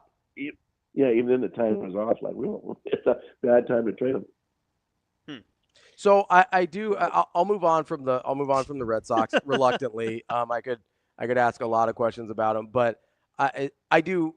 Last thing, I'm like, it is the first time as a Red Sox fan I've sort of enjoyed watching this team in honestly several years. It's been a very tumultuous time with the fan base and kind of ownership and front office people running the team. But it is nice to at least enjoy a little bit of baseball as a Red Sox fan in mid-July here. But as we kind of talk about the larger the league in general, the other really big story for me, and I'm sure it is for a lot of people too, is I'm just sitting here fascinated how a 28-year-old catcher in Seattle has become the best power hitter in baseball all of a sudden. Like, he's always had good pop, right? But, like, we never saw this version of Cal Raleigh coming, did we? No, not at all. It's amazing what he's doing. I used to cover Mike Piazza and the Dodgers back in the day. I said, okay, this is the best hitting catcher I've ever seen. But, what he's doing now, to almost have 40 home runs at the All-Star break, he's going to shatter every catching record. I think him and Reggie Jackson are the only guys to have over 35 home runs and 10 stolen bases after the All-Star break. And it's gonna be an interesting MVP race. And until the season started, you say, okay, the only guy who can knock off Aaron Judge would be Bobby Witt. Now it's like, man, he's making things interesting. I still think the Mariners almost have to make the playoffs for him to knock out Judge. Sure, if they do make the playoffs, that's gonna be his goal. So you mentioned a little bit ago just about like the Red Sox potentially, you're interested to see what they're doing at the deadline and everything and kind of where the league is and where every team is at right now. Do you see any teams that are just going to be poised to be making large transactions here in the coming weeks and just really fighting their way to either sell a lot, buy a lot, whatever that case is, or is it too soon right now to determine who's going to be the most aggressive at the deadline? Well, I think, as far as being aggressive, for sure, I think you're going to have the New York Yankees. I mean, there's always, World Series or bust. But I think that, with that kind of payroll, you got to go all in. The Mets don't need that much, but they'll be aggressive. The Blue Jays, for sure. And they have all that Canada going bonkers now as far as getting people excited. So they can't stop. They got to go get a starting pitcher. The Cubs, they have the first half they've had. You got to go get their starting pitcher too, and they got to be aggressive. I think Seattle's got to be aggressive. Some of these things is, both Toronto, Chicago, and Seattle, the GMs are on the last year of the contract, so it's almost like their fate depends on how the team does in the second half. Then selling wise, the usuals like the Rockies, Pirates, White Sox, that sort of thing. But I think the Diamondbacks will be that one team that could be epicenter of the trade universe, just because they have some very good players that they're going to have to sell. Whether it's Zach Gallen and Merrill Kelly, the two starters, or the two corner infielders, and Eugenio Suarez and Josh Naylor. Bob, obviously, Devers was a huge name that was traded well before the deadline. Is there a guy that you're kind of zeroing in on as like, hey, that's a big name that I think is going to be on the move? I mean, there'd be nothing like Devers. Sure. I don't even know who the next big guy would be. I mean, Suarez isn't a household name. He doesn't have, 31 home runs and over 60, 70 ribbies. Probably the biggest name would be Sandy Alcantara from Miami, the pitcher. But he's had a terrible first half. You do have him for 2.5 years, so I don't know if someone's going to pay that much, knowing that you may not have the real Alcantara until next year.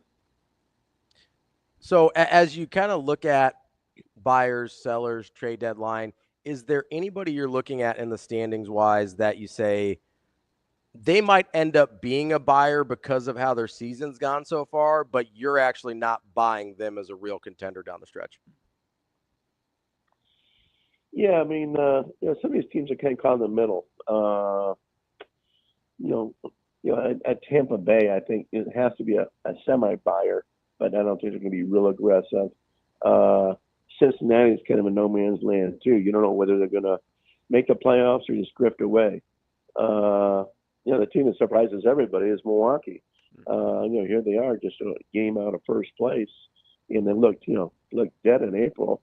They didn't do anything in the off season.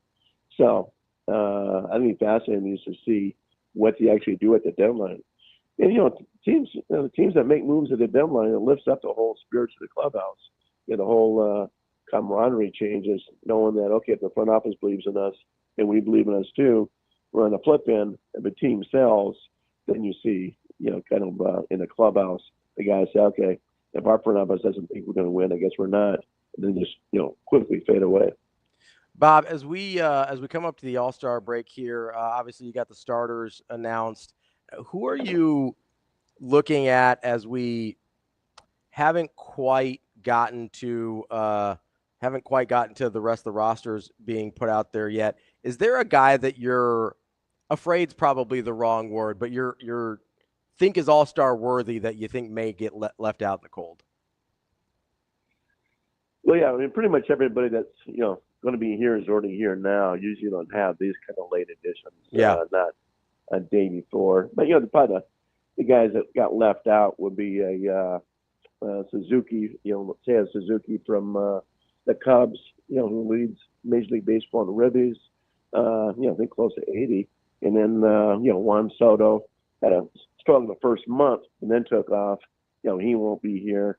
And then the two Philadelphia pitchers, both of them turned down invitations because they wanted to be rested, would be Sanchez and Suarez.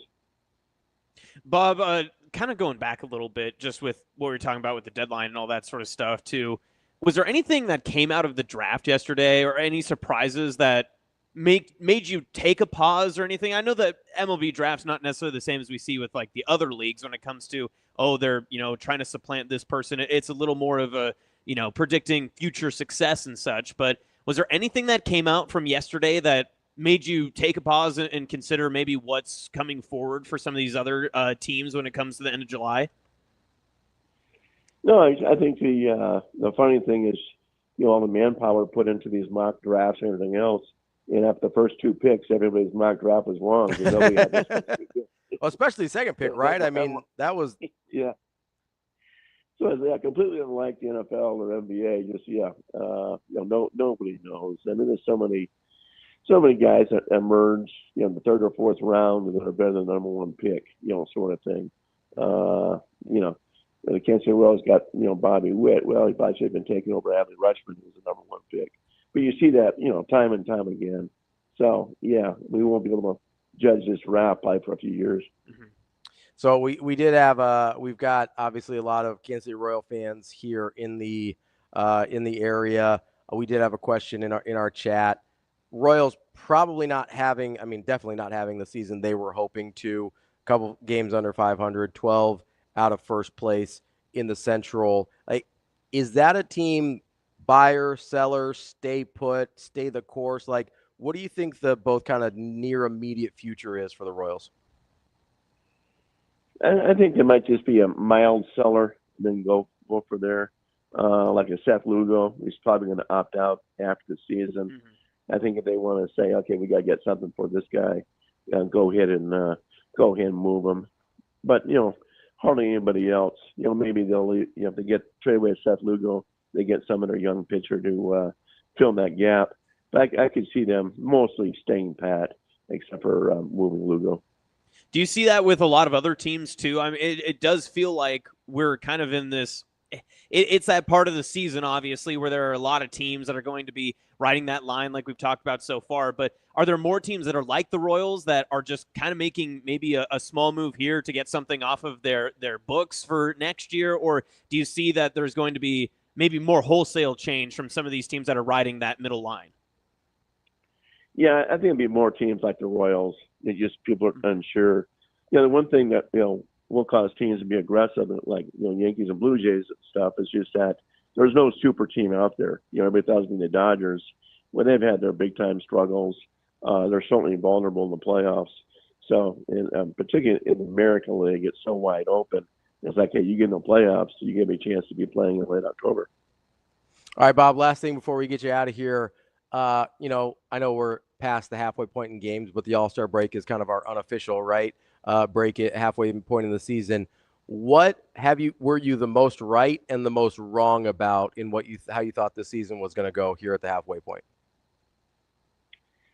I'm trying to think. Right. I thought Detroit Tigers were the power in the R. Wrong, I would say Cincinnati Reds and Arizona Diamondbacks. I thought the Reds are still hanging around, but I thought they had a chance to win the division. They don't, but they still go to the playoffs. In Arizona, I thought, hey, this team's going to win over 90 games. This team's got a chance to get to the World Series with Corbin Burns, the moves they made. And they've been one of the most disappointing teams. Then Atlanta. I didn't think Atlanta was going to win the division.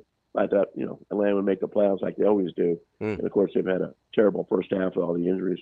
Mm-hmm. That's Bob Nightengale, columnist for Major League Baseball for USA Today. Bob, we appreciate the time as always. Enjoy the All-Star break, and we'll talk to you again soon. All right. My pleasure. Take care, guys. Thanks, Bob. That's our guy, Bob Nightengale. And our guys, if you're looking for a mortgage, guys or gals, are the team over at Centris Federal Credit Union. If you're searching for your first home, next home, dream home, maybe a second home, good for you. Good, I get after it. Maybe a lake house. Look at that. Whatever you're looking for. A super yacht? I don't know. You probably do have to take out a mortgage on a super yacht, so maybe. The team at Centris Federal Credit Union has you covered with extensive local mortgage knowledge and programs to help you achieve home ownership. The team at Centris is here to help you throughout your home buying journey, because it's not just a mortgage, it's your home or your super yacht, maybe. I don't know. Get connected with Centris mortgage experts today at centrisfcu.org, federally insured by NCUA and an equal housing lender. We will be right back with a little more Hurrdat Sports Live. That's Austin. I'm Ravi. We're at Hurrdat Sports Bar and Grill.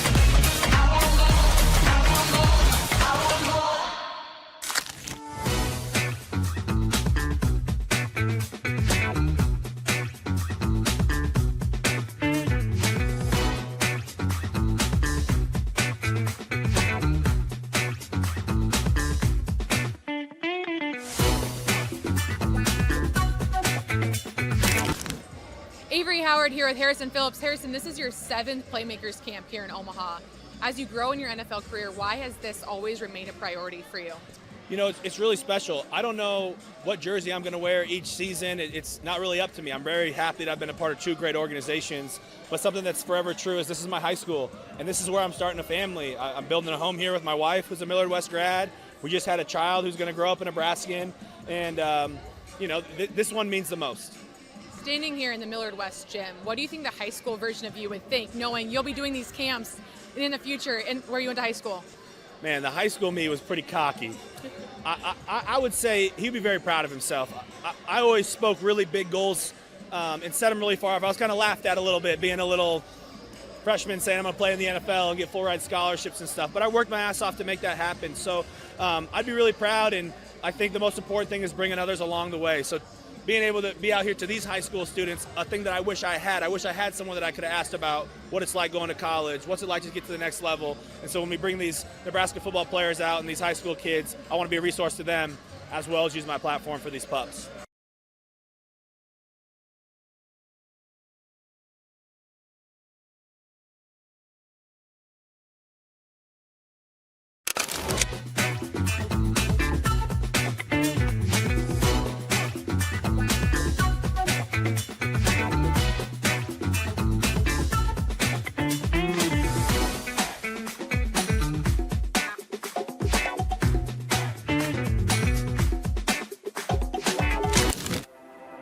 At Centrist Federal Credit Union, we have the tools and resources to help our members fulfill their financial goals. With a focus on building a stronger community for the next generation of leaders.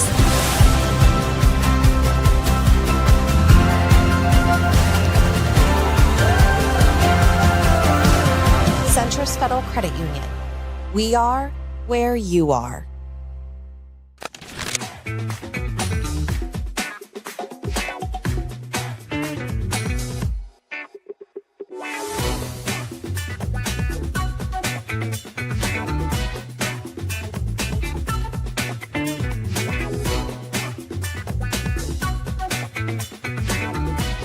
What makes Banana Ball work so well in terms of the fans, the support, and everything that's gone with it?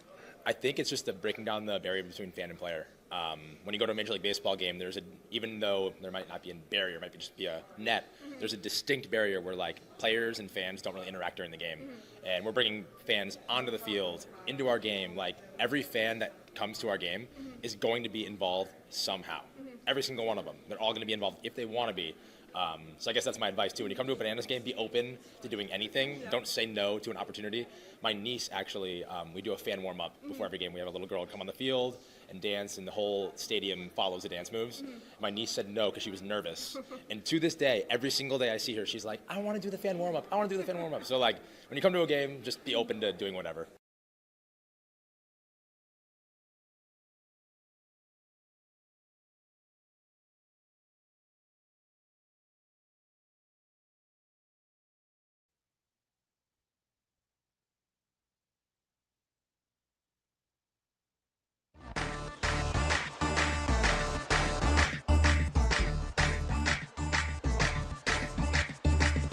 You're listening to Hurrdat Sports Live.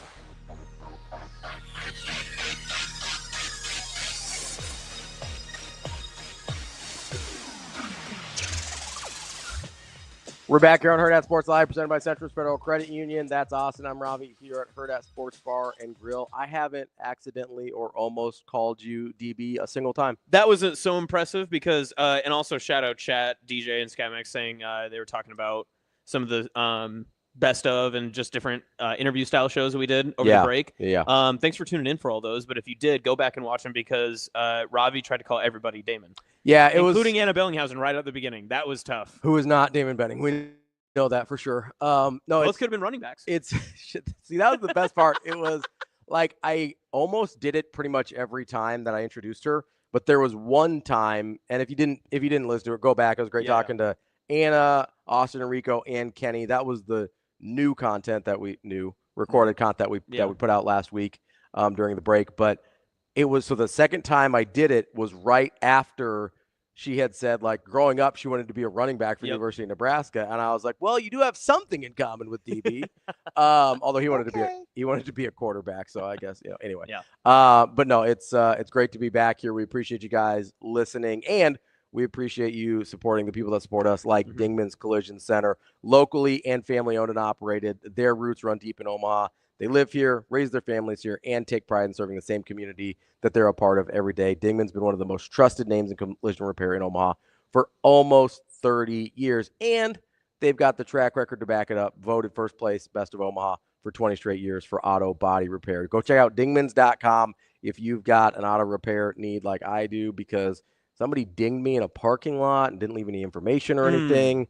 Kind of the worst way. Like, I mean, just be better, people. It's fine. It's fine, but not in love with it. But I do get to go see my guys at Dingman, so I am happy about that. Glad we got to talk a little baseball with our guy, Bob Nightengale there. And, I didn't plan it this way. We had Bob planned out for a while. So before the Red Sox were on a 10-game. It always seems to work out for you, right? 10-game. Yeah, everything's coming up, Ravi. So how's Millard North going to do this year? Great. So actually, we got to take – this is actually really cool. Not to spend the whole day talking about my reunion, but we went on a school tour because there's been, like, huge renovations to Millard North since we went there.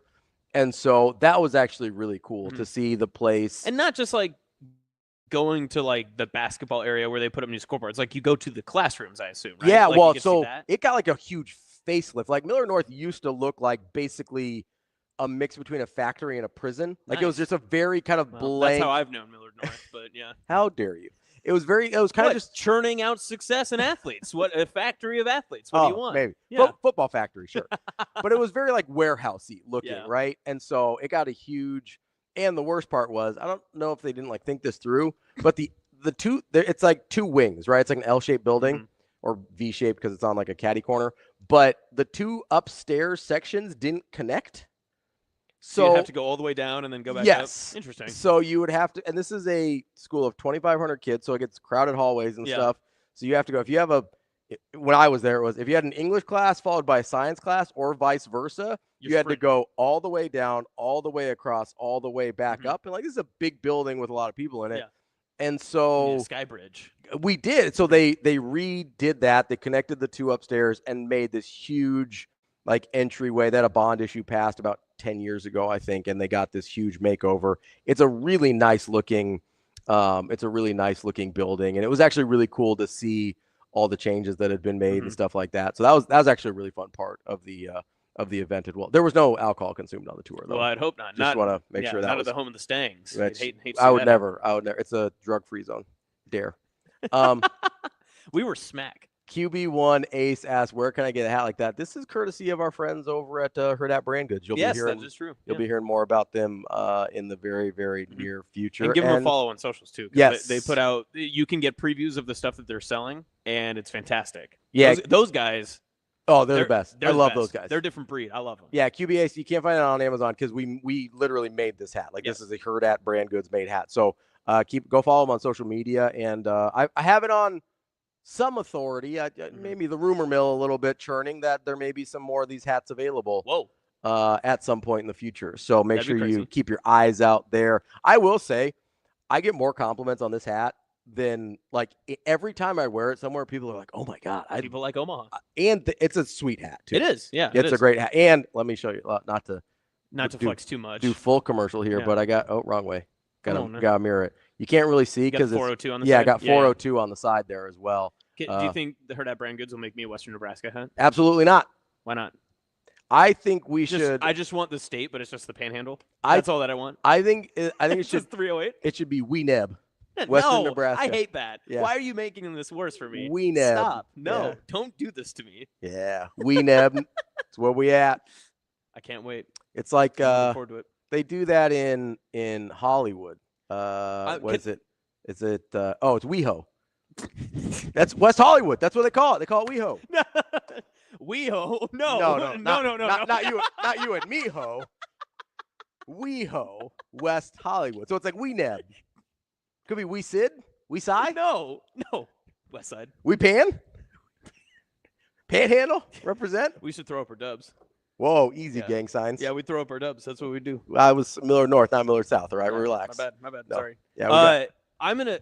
This is my new goal. I think I like Weepan the best. I hate to admit I don't. Weepan's Weepan. not the worst. I'm gonna have to message Julian. See, like, can I get a Weepan? So I'm just saying, you put the wee in the panhandle and the pan and the rest of the state, like in give me a 308 on the side. designer. Anyway, my QBA says Idaho. That's fantastic. That's beautiful. Anyway, go ahead. Sorry, continue. My goal for this high school football season. Yes. I want you to come to a small town game with me. So it'll have to be a Friday. Yeah. Because some of the Thursday ones, obviously, I can't get back for the show in time. And I'm not going to make you drive like over. My goal is under an hour drive. Out. Yes. Because that way we can get back. Yeah, no, yeah, so that's the thing. I'm not trying to get like a hotel somewhere. Yeah. No. We're not going to like we're not going to go like me and Austin in the hotel, motel, no. Anyway, we're not going to Martinsburg. You don't have to worry about that. I genuinely have never heard of Martinsburg. I'm just going to float some stuff out there. Like maybe once a week I'll be like, "Hey, would you be interested?" Maybe I need to go see an 8-man game. I listen, I wasn't going to say 8-man outright, but if you want to go to an 8-man game, I would love to. Can we make it maybe do they ever do a kind of a staggered like 4-7 starts out there? They I almost said something. I would have gotten a lot of trouble. Have you been to a 6-man game? I haven't. Okay, we should go to a 6-man game because I've watched a lot of 8-man on state championships, like on on public media. Yep. But I haven't been physically to a. I don't think I've ever watched a 6-man game. Okay, so we can go to a 6-man game because more often than not, those games will kick off at like 2:30 or 4 because their field doesn't have lights. So that's what I was gonna. Yeah. I was gonna ask. I didn't know that all the fields had lights. Yes. No. That. So there's some afternoon games there, Yep, right? Yep. A lot of afternoon games. So we could maybe pull a double header. Whoa. Okay. Now you're asking too much. Well, if I could do like a 4. You want to see 14 players of football, 6 and 8 on the same day? That's crazy. No, I wanted to see 19. I want to see 8 and 11. So if we could do like an 8-man at 4, and then an 11-man at 7, if they're relatively close to each other, I'd do that. Yeah, we can make that work. Make it a little doubleheader. I feel like can we bring Rico too and do another like content thing like we did at the College World Series? Yeah, we should. Shopping in small town Nebraska with Ravi and Rico, and it's just the gas station in their Subway. That's all. We should do gas station snacks on our way out. I'd be interested to see what your guys' gas station snacks listen, are. So here's a couple things. So okay, first, when I went on that road trip with David, I think he saw a side of me that, you just don't see like when you're, in the grind of working every day. Sure. He saw my gas station snacks, and I think he was a bit appalled. Oh, no. I think he was a bit worried about What were we doing here? Well, I always go for protein bar because you always got to go protein. Don't have to, but sure. What do you mean? You don't have to. Yeah, I do. No one's making you. What do you think? You think this physique came from cheese sticks? I mean, much like Scott Frost taking the Nebraska Right. Hey, job, no, nobody forced you to do that. Fair. Okay. So, it's unnecessary. No, but we were doing like a crawl of some sort. So right? protein bar, yeah. A protein bar, and I usually do like an energy drink. Usually my White Monster because I look like a construction worker. Because you are a bit of a white monster. I appreciate that. But I was like, man, we're having such a good vibe right now. What if I just get this energy drink boosted a little bit more? And David pointed out, he goes, "Do you see that they have Monster alcohol now?" Oh, I went, God. Oh boy, I that could do sounds horrifying. So. I think it's dangerous, frankly. It's called the Beast Unleashed, or the Beast Unleashed, and it was a bad idea. Did not wish that I would have unleashed that beast. That was the poor choice on my part. That was aggressive. I do fear like David hasn't really talked to me since then, so I'm worried that like I was like, oh no, I kind of ruined a good vibe that we had going. So I gotta be very cautious about it. A little dicey. It's a little. I'll see him in office today. I'll just be like, hey man, can we talk about it? Are we cool? Or are we just gonna pretend like nothing happened? It was just one of those days. No, so I will say, and DB can attest to this. So can Avery and Sasha, since we made the trip out to Indy last year for Big Ten Media Days, and we road tripped it. And I do buy something at every gas station we stop at. I'm really bad about that too. I've got two things here. Number one, I get a little snacky. Mm-hmm. Number two, I like to make sure if I have a diabetic issue, I've got something like ready at hand there, right? Especially because I was driving, which too, makes sense, right? So we'd hate for you to have that and just be like, "Oh no, Damon, what do you have?" And he's like, "I've got 3-day-old steak. Will this help you?" He's like, much like you, very protein heavy on the road trip there. And so, although he didn't snack very much, but he, so I don't like having to rely on other people for those things because, you just never know. And so I'll buy something at every gas station, both usually something I want and then something in case I got a little low blood sugar situation. Right. So no, we can do I would do a small town. I would do a small town in Nebraska. I don't, again, if we could keep it, not to no shade on Western Nebraska, but that's quite a commitment trip wise. Well, I don't want to spoil any of our trips, and clearly this is like the thought process phase, not the planning phase. But it'd actually be kind of elite if we found like 2 blowout games, so then we could kind of see see the atmosphere and stuff. But then like we get a running clock, then we get home. Oh like, man, you know what I mean? that would be clutch. But I'm just saying, at least, when this happens, that doesn't mean that those are the games we picked. Those are just like scheduling and all that other stuff. Yes, like logistics. These games will be picked exclusively on logistics. Right. Like, yes, can we get a 4 and a 7 in? Right. Can we get an 8-man and an 11 or 6-man if we can squeeze that in? And so we only really need a running clock for the 7 o'clock because that one's not going to start early no matter what. Mm-hmm. So the 4 o'clock, we can do whatever. Yep. If we can get a running clock for the 7 o'clock, that'd be great. But yeah, I do think it needs to be within a couple hours. Yeah, I agree. Because unless we're like going to spend the weekend in Denver. And I think you have a misperception of how far we have to travel for this. I really don't think. No. I mean, I understand that there are lots between here and Sydney. Yes, yeah. But I'm saying I don't want to, unless we're going all the way to somewhere else, I don't want to no offense, don't want to drive 8 hours to watch a high school football game and come back. Right, yeah. That's not a commitment I'm going to make because that's a lot of time. Yeah. Well, then we have Saturday college football we have to wake up for. If I'm if I'm driving somewhere 8 hours, I want to end up not in Sydney, Nebraska. I'm sorry. So rude. Fine. So mean. I say that, but I also haven't driven. You know Sydney exactly what I mean. You are from there, and you know exactly what I mean. And also, my best friend lives in Chicago. Like, if I drive 8 hours, I'm going to Chicago. I'm going to Chicago. That's completely You'll make it back by what, 6 in the morning? Sodders told me about that. Sodders told me, dude, he does wild stuff. He told me that I think it was a Scottsbluff game that was in Scottsbluff, and he was like, yeah, I broke up the trip, and I just ended up driving on the way back, and I got home at 8 a.m. the next day, which is insane. I mean, that's absolutely crazy. Full on crazy person behavior. Yeah. I mean that with all respect because I cannot manage that. Yes. That's not something that's in my bag in my late 30s, and he's a little older than I am. But that, I did something one trip sort of like that once in my early 20s, and I think it almost killed everyone. Was that a drive through the night, like a spring break situation? Well, so that's it was. Mine. I drove to Lake Havasu. That was a tough one. No, so it was a drive through the night situation. I was helping my sister move from LA to Houston. Ooh. Which is, I believe, best case scenario, a 20-hour drive. Yeah, I was gonna guess 20. So I'm not gonna lie to you here. She wasn't real as prepared as you would like for the move. Right? 22 hours is what Google Maps says. Yeah. So and it took us every bit of that. I flew in a Thursday or Friday night, and she was supposed to be packed and ready to go. She didn't have the boxes, did she? Oh, good Lord. Nothing was done. Oh, no. She was still living. She wasn't packing. She was living. She was LIVIN, living, like Matthew McConaughey style, right?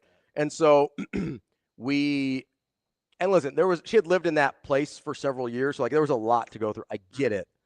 But I would have liked to have seen more progress before I showed up on my flight from halfway across the country. So we got off to a bad start. Right. And then vibes are bad too because everyone's just you're what have we been doing? I was not thrilled. Yeah. And she did have concert tickets for one of those nights. So there was a break. I was like, what are we doing here? Oh no. Now it was cool to see a concert at kind of a classic LA, it's one of the smaller classic LA. I think it's called the El Rey, which is a pretty famous theater in LA, which was cool. But I was like, we gotta get moving here. Mm-hmm. And so it was basically 2 full days of packing minus the concert time. And so we ended up leaving basically at midnight on Saturday night and drove to Tucson, which I think was 6 hours. We got there so it must have been about 10. We left about 10 p.m. We got to Tucson around 4 a.m. And we're like, yeah, we're going to die. So we should sleep for at least a little bit. Yep. We took we found a hotel in Tucson and basically took like a 4-hour nap, got back up and drove the other, I think it ended up being 18 hours from Tucson to Houston. Mm-hmm. That was 18 consecutive hours of driving. It was terrible. I'm going to show you this. And I'm going to be honest with it. She didn't drive after Tucson. This was last summer. My older brother and sister-in-law and their 3-month-old child drove from Kearney to Wasilla, Alaska. To their I'm new sorry. Home. Are you ready for this? No. Look at this map. Look at this. Good look at this travel Lord. Map. Do you see this? Yes. Isn't that insane? That's, I mean, honestly. 55 hours. 55 hours? 55 hours. They drove it. 55. Isn't that insane? So here's the other problem you're going to run. How many people was it? It was with a 3-month-old? Yes. Oh. It was my brother, sister-in-law. My dad drove the other truck because they took 2 trucks Oh. with trailers. They took everything up there. They moved on this. Yeah, trip. so that's like that's a minimum 3-day drive, right? Yes. And they would park the trucks and just sleep on the side of the road. They got 1 hotel room over those like 3-4 days, whatever. Oh, so that's almost a 4-day. Yeah, because you're doing. You got to remember, there's time changes all the way across there, and you're passing through 2 different. Is it? It's 55 hours of driving. Driving, yeah. So I mean, you're talking minimum. So you're probably doing 5 11-hour days. Yep. Well, but here's the other part: is they left in like June, like mid-June-ish, and they just got there. But here's the other part: is that as people know here, and they love it so much, the sun is out very, very much. Yeah. The closer you get towards Alaska, the longer it's out. The longer the days are. So they were driving 22-hour days because the sun was up. It's just up. Yeah. The sun was up for legitimately 21 hours. So I have this very weird. When I was a kid, like the worst thing when you were a kid and it was summer was like, oh, it's dark. I have to go inside. I can't play outside anymore. Yeah. When I found out that was a thing, I wanted to move to Alaska so bad. Yeah, but then your winters would be horrible. Well, I wouldn't stay there in the winter. Okay, fair. Obviously, Whoa. I wanted a place to summer. That's. I found out very quickly that was not in the Lulla budget at the time. But no, I was like, oh, that would be great. Like 24 hours of daylight, basically. Yeah. That was the dream as a kid. I was like, I just want to stay outside and shoot hoops. Yeah, that's all I'm trying to do, bud. Hopefully, don't see a polar bear. That's the last thing I need. I mean, I could take a polar bear off the dribble. I'm just kidding. I'm not snatching ankles. I'm the Coca-Cola guy. Just get mauled like. Yeah, one wrong swipe. They ain't calling a foul there either. You got to call your own. You're like, there was blood. There is a foul. One of the underrated best parts of like high school sporting events is as soon as there's blood, everything stops. Like, no, knock it off. I mean, that's like all sporting events now. Is it? Yeah. I don't know if that is that because I don't know. Is that true? Yes. Really? As soon as anybody sees blood. So you're too young for this. Are you going to Magic Johnson me right now? Yeah, okay, yeah. I knew exactly where this is going. After the Magic. No, I understand. After the Magic Johnson thing, and like after people. I don't know. I see people in like the 3rd and 4th quarters of football games all like all cut up and bleeding and stuff. I mean, they're not supposed to. They're supposed to get that wrapped up and covered in basketball. They're very good. Basketball, about they're it. very quick. They're very good about it. They College have basketball, it's like they have the disinfectant spray for the jersey and the whole thing, and they've got the extra jerseys if you need to. I guess football, I don't know, but you're supposed to get that covered immediately. Yeah. It is fun watching. I've been to many a Creighton basketball game or watched it where a person just disappears and then all of a sudden they come back with like just a pad on them. Yeah, and you're like, oh, blood. Yep. And you're like, I didn't even see it. No, literally. I am kind of like, the eyes on the refs must be incredible. Yeah, they're just right? like I almost never see it. Yeah, but unless it's and like wrestling, it's like a Tyler Hansbrough situation where they're quick with it with the psycho T, whole yeah, thing. and then you'll also randomly get the hockey players who look like complete psychos, which are most hockey players, but. That's right, Sasha. We mean you. No, I'm just kidding. No, she's injured. You can't say that. Well, she's still a hockey player. She's still a hockey player. Yeah, she's still a hockey just player. on IR right now. A little bit, yeah. Wishing Sasha. She's fine. Everybody. She's fine. She's a little banged up. Yeah, a little banged up. Well, not like she's just taking it easy right now. So. Yeah. No, but it not banged up like you got. I mean, you got like. That's what I'm trying to say. She's injured. So here's what I think happened. Fatigued. I'm gonna be honest with you. So weirdly. Also, where's the energy level right now out of 10? I'm feeling better. I think you're 6.5. I think I'm feeling better. Okay. Which is good because I do have to golf again today. Dog. Don't act like golfing is a part of your job. No, do not act. Do not be like, oh, I put in my 9 to 5 today. Golf 9 to 5 holes. Like, whatever. I don't want to hear that. It is. No, it is part of the job, though. Like, today it is part of the job. Yesterday was recreational. Today is part of the job. If I had my druthers, I would not have chosen to golf 2 days in a row. That's all I mean. Oh, Lord forbid. Like, sorry. Listen, I'm tired. After a full week of tennis, I played 2 days of golf. I'll need Tuesday off, please. I put in a work from home request. Could you please approve? Actually, it'd just be you signing off on your own. I was kind of thinking about it. Oh, come on. I'll be in the office. No, you'll be here, and then you won't go. Awesome. Gotta see what meetings I have. Hilarious. No, I do think, and I know, I wish we could get a doctor or girlfriend consult here because I have a theory about what's happened to me this morning. I have a guess. What's that? Age. That's definitely a factor, but it's a weird phenomenon has occurred, and I'd like to explain it to you now. Please. So I was actually really proud with how I bounced back from Friday to Saturday. Friday a heavy day? It was probably it was the most concentrated. Ooh, because shorter time period? Yes, I understand. Saturday was a longer burn. Did you have to catch up at all Friday? Like, were people out in front of you? No. Okay, then I see. Yeah, so because catching up is what's getting me. It was just we started later because people were getting in town. Right. Yep. So we did like a late dinner thing and then hung out and Well, then your sleep schedule gets off too. That's the other part that hurts, yeah. So luckily I didn't have to get up super early on Saturday, but I was pretty proud of my bounce back from Friday night to Saturday, and I was like, oh, okay. I still got it. The chugging the Gatorade when I got home really did me some wonders there. You know, I have a regimen to try and avoid the hangovers. Do you go blue? Yeah, I'm a blue Gatorade. Blue guy. Gatorade is the hangover cure. I and then I do a couple Tylenol, a couple Advil. Like I've got a regimen that I feel like works pretty well for me. And then I obviously Saturday was a pretty long burn. Yeah. And I was like, okay, I was pretty pleased with how I bounced back from Saturday to Sunday. And I was like, okay, the regimen works. Oh no. And then Sunday turned into a fairly long burn as well. You got the golf, and then we hung out for a while at the clubhouse after and talked and chatted. So that was also a fairly long day. I don't think I bounced back. I think all the hangovers saved themselves for today. they just caught up to you. Yeah. They're like, hey, enjoy your weekend. We're coming for you. I Monday. do think, like, I don't know. They hit you right in the knees first thing in the morning. Unlike Rico, I did not make a deal with the devil, but I do think some sort of arrangement was made between me and the higher powers that were like, we're going to let you get through this weekend.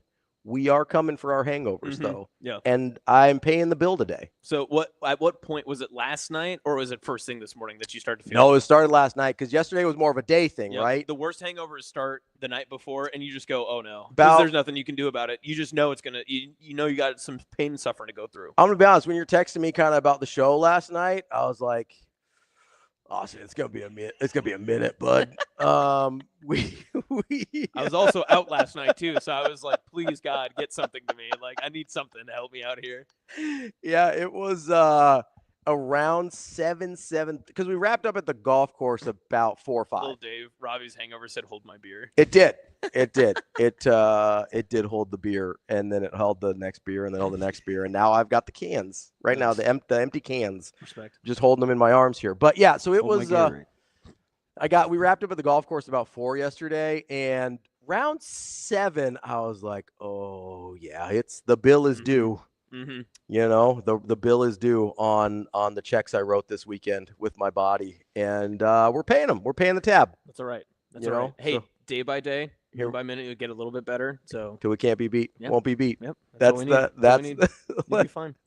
Let's take a quick break here, and we'll wrap up the show here on a Monday. That's Austin. I'm Ravi. It's Hurrdat Sports Live. At Centrus Federal Credit Union, we understand that the journey of building your own business typically starts with modest beginnings. With a little help from our team of experts and small business loan offerings,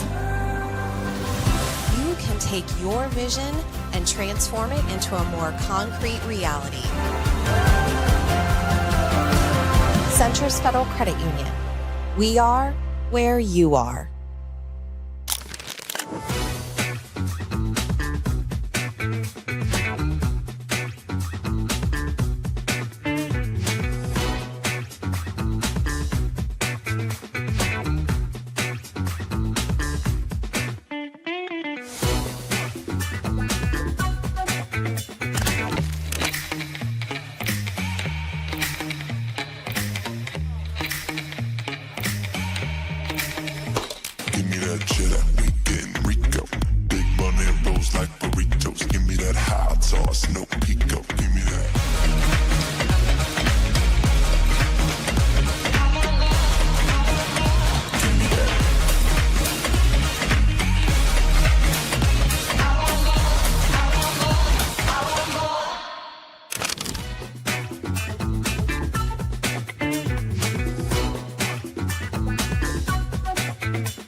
Johnson went back, comes in, she makes the catch, and it's a chance for a game-winning double play.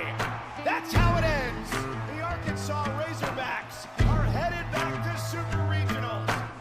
What kind of goes through your mind as you're preparing to give that final speech? It's the worst speech of all time because you don't want to rehearse it because then it sounds like you knew it was coming. It was 12-0. Like we were kind of anticipating, okay, like this is gonna end tonight. Like nobody wants it to, but it's going to. 10, 20 years down the road, the wins and losses, you don't remember them. All the success is great and it is very memorable, and those are part of the good memories, but I think the time we have together on the bus, in the locker room, at practice, on the field are what lasts a lifetime. You just go out there and you look those kids in their eyes and try to articulate to them how much they mean to you and this program. And then when you finish and you stand there and watch everybody, and it's hard. I mean, there's no other way to put it.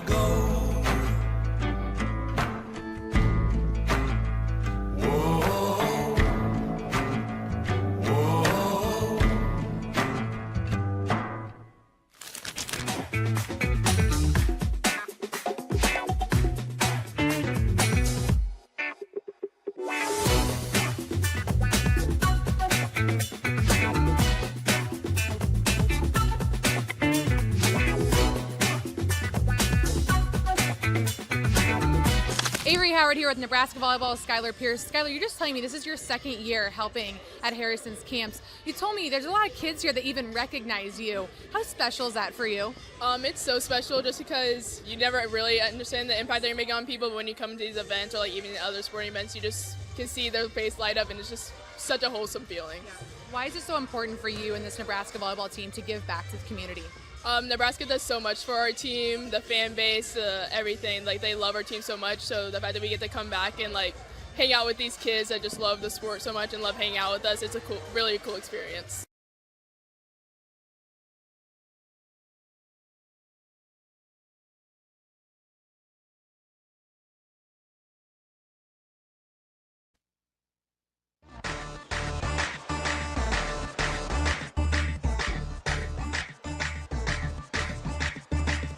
You're listening to Hurrdat Sports Live.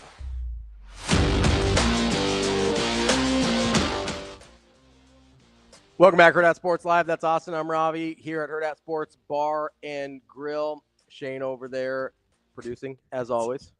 He's out here, right? You're getting into your rhythm back. I'm trying. Yeah, I'm trying. Yeah. I do feel, the energy drink's kicking in. Yeah.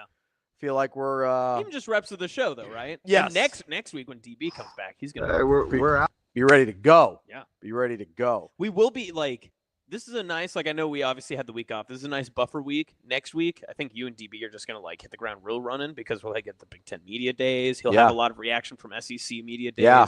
ESPN has already put up way too much SEC media day coverage for it having not started yet. It's insane. We're going to get into it too because Andy Staples put out his top 10 SEC quarterbacks, and surprise, surprise, they're stupid. Where's DJ Lagway? Number 1. So. Are you serious? I swear to God, I'm not even kidding. I'm just going to look this up now. That's actually insane. Yeah, so we'll get into that tomorrow for sure.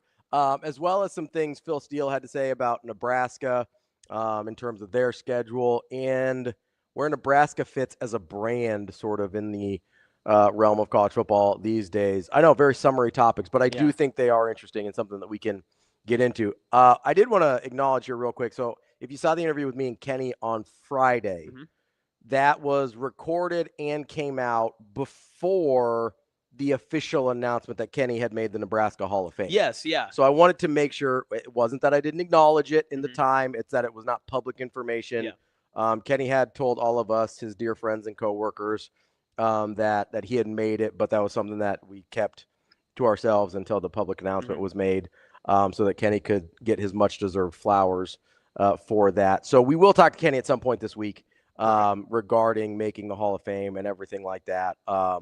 Could not happen to a nicer guy. Yeah. Like, so happy for him.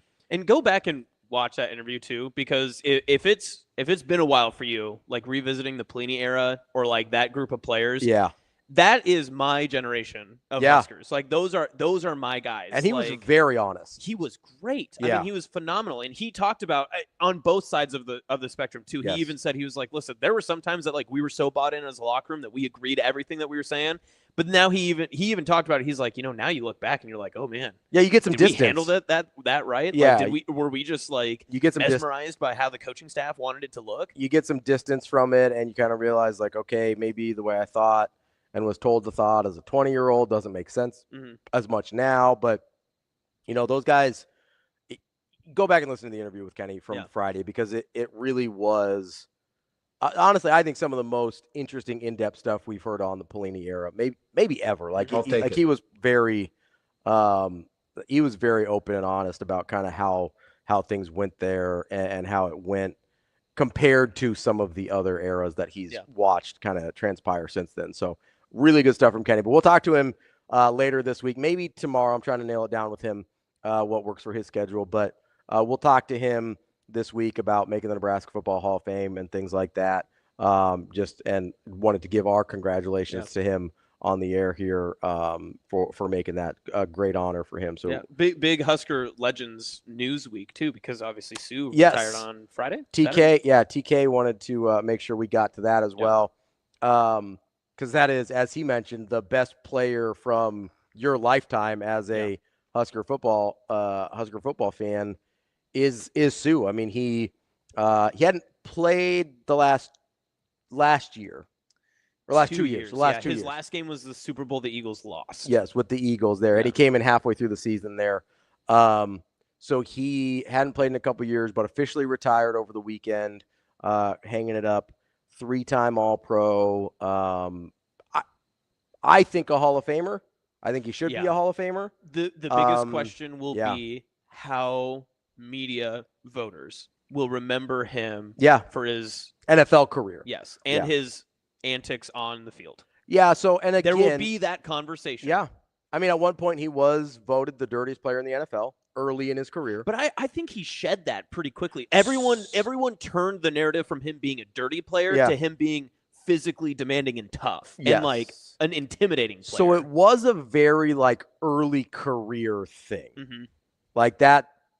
I think that's clear. Like there was a couple like stomping incidents, stuff like that. And some of the stories that you hear about him just being a guy that you did not want to mess with. And it's not dirty stuff, right? It's like, hey, like you don't talk to Sue. Like it was one of those things. They're kind of, it's weirdly, they're sort of some of the stories people tell about Jordan, like do not make him angry. Like it's going to be bad enough for you anyway. Just don't do anything to provoke him. Yeah. Right. I've loved the conversations his teammates have had through all of his stops, whether it was the Dolphins, Rams, any of them. And I remember even Tom Brady was saying when he was with the Bucs too. Yeah. And he was saying it was so interesting the only version I ever knew of Ndamukong Suh was this aggressive defensive tackle that just wanted to rip your head off. But then he's in the locker room after the game talking about like finances and money expenses. Yeah. And he was like, who is this person? I mean, Sue's a super bright guy, has a lot of business interests and things like that. I mean, he's done a lot of stuff outside of that, or outside of football in the business world. And I think, he's got the construction degree background from Nebraska. But the funniest Tom Brady story I remember is when he was making the transition from the Patriots to the Bucs.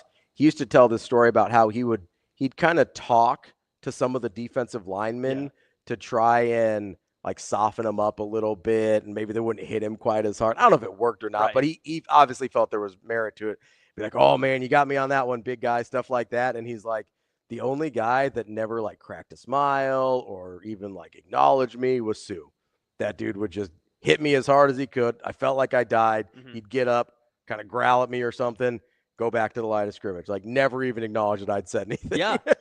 And Sue's Nebraska legacy is like unparalleled, unprecedented, right? Oh, yeah. But I mean, I thought one of the biggest things that he did with Nebraska that was completely unintentional, it was out of his control, was the amount of Lions fans that he created by him going 100%. just being drafted by that team. And some of those like still linger today, which I find just like completely amazing. Yeah. For the fact that he didn't end up a Lion, he wasn't a career Lion. Like, I think that was his longest stop. It was, though. Yeah. yes, it was, and probably maybe his most memorable for everything that happened beforehand and all that other stuff. He had his most sacks there, I think, scheme wise. Right, it kind of lent itself to that. But then, like, just that him being drafted, and as we've said before, and I know we agree that Nebraska football fans aren't generally like other sport fans. They are just in most of it is just pro, not like, to the same degree, right? Yes. Like they might like other stuff, but like they are most dialed in on. Yes, Nebraska. their sports realm revolves around one place, Yes. and it's that.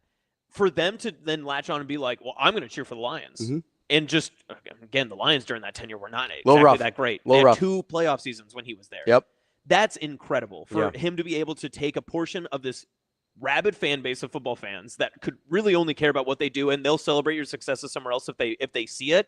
But then to actively have them follow you and to join your allegiances somewhere else, that is incredible to me. I will say, Travis brings it up because his wife and him, Sue's wife and him, are very funny on social media as well. He called Will Compton kid yesterday. No, I didn't. Because Comp like tweeted something out and be like, "Oh, congrats, big man!" Did his usual shtick thing, and Sue tweeted him like 2 days later. He goes, "Hey, appreciate it, kid." I don't know if there's like a bigger departure from like an on-field personality to like his social media personality. Like that dude is like genuinely pretty goofy on social media. I'd actually really love to hear him in the booth. Oh, that might be interesting. Games. I don't know how much he talks. Like he may not talk quite enough.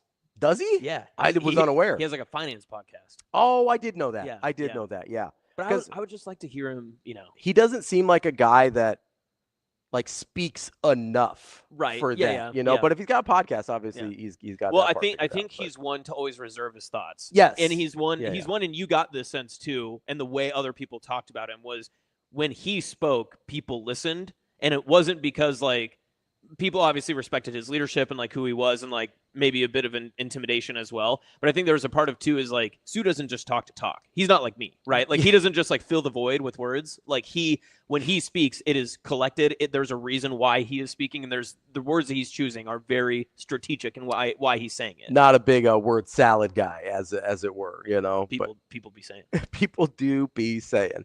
So you want to see him on TV or on the radio? I'd love to see. I'd love to see him on our show. I don't want to put too much pressure on Kyle Crooks, but I'd actually love to hear a 3-man booth with him and DB. Maybe as like a little guest, spot. That'd be fun. Just for like a quarter or something. Yeah, you know how they like, bring people in sometimes. Just like hear him like come up because like Searles did some stuff like that or whatever. Like I'd love to see that. But of course, I'd love to see him on this show. I'd really love to like hear an interview with like those guys. Yeah, that'd be a lot of fun. And we will talk to Kenny. I'm gonna get scheduled with him later this week. But that's the show for today. Appreciate you joining us back and riding through some of the technical difficulties with us.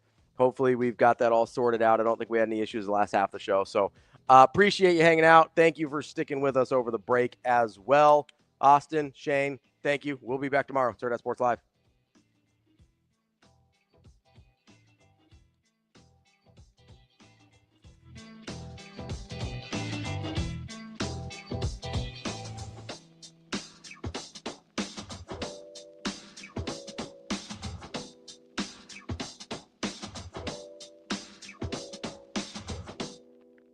See you. Have a good day. Love you.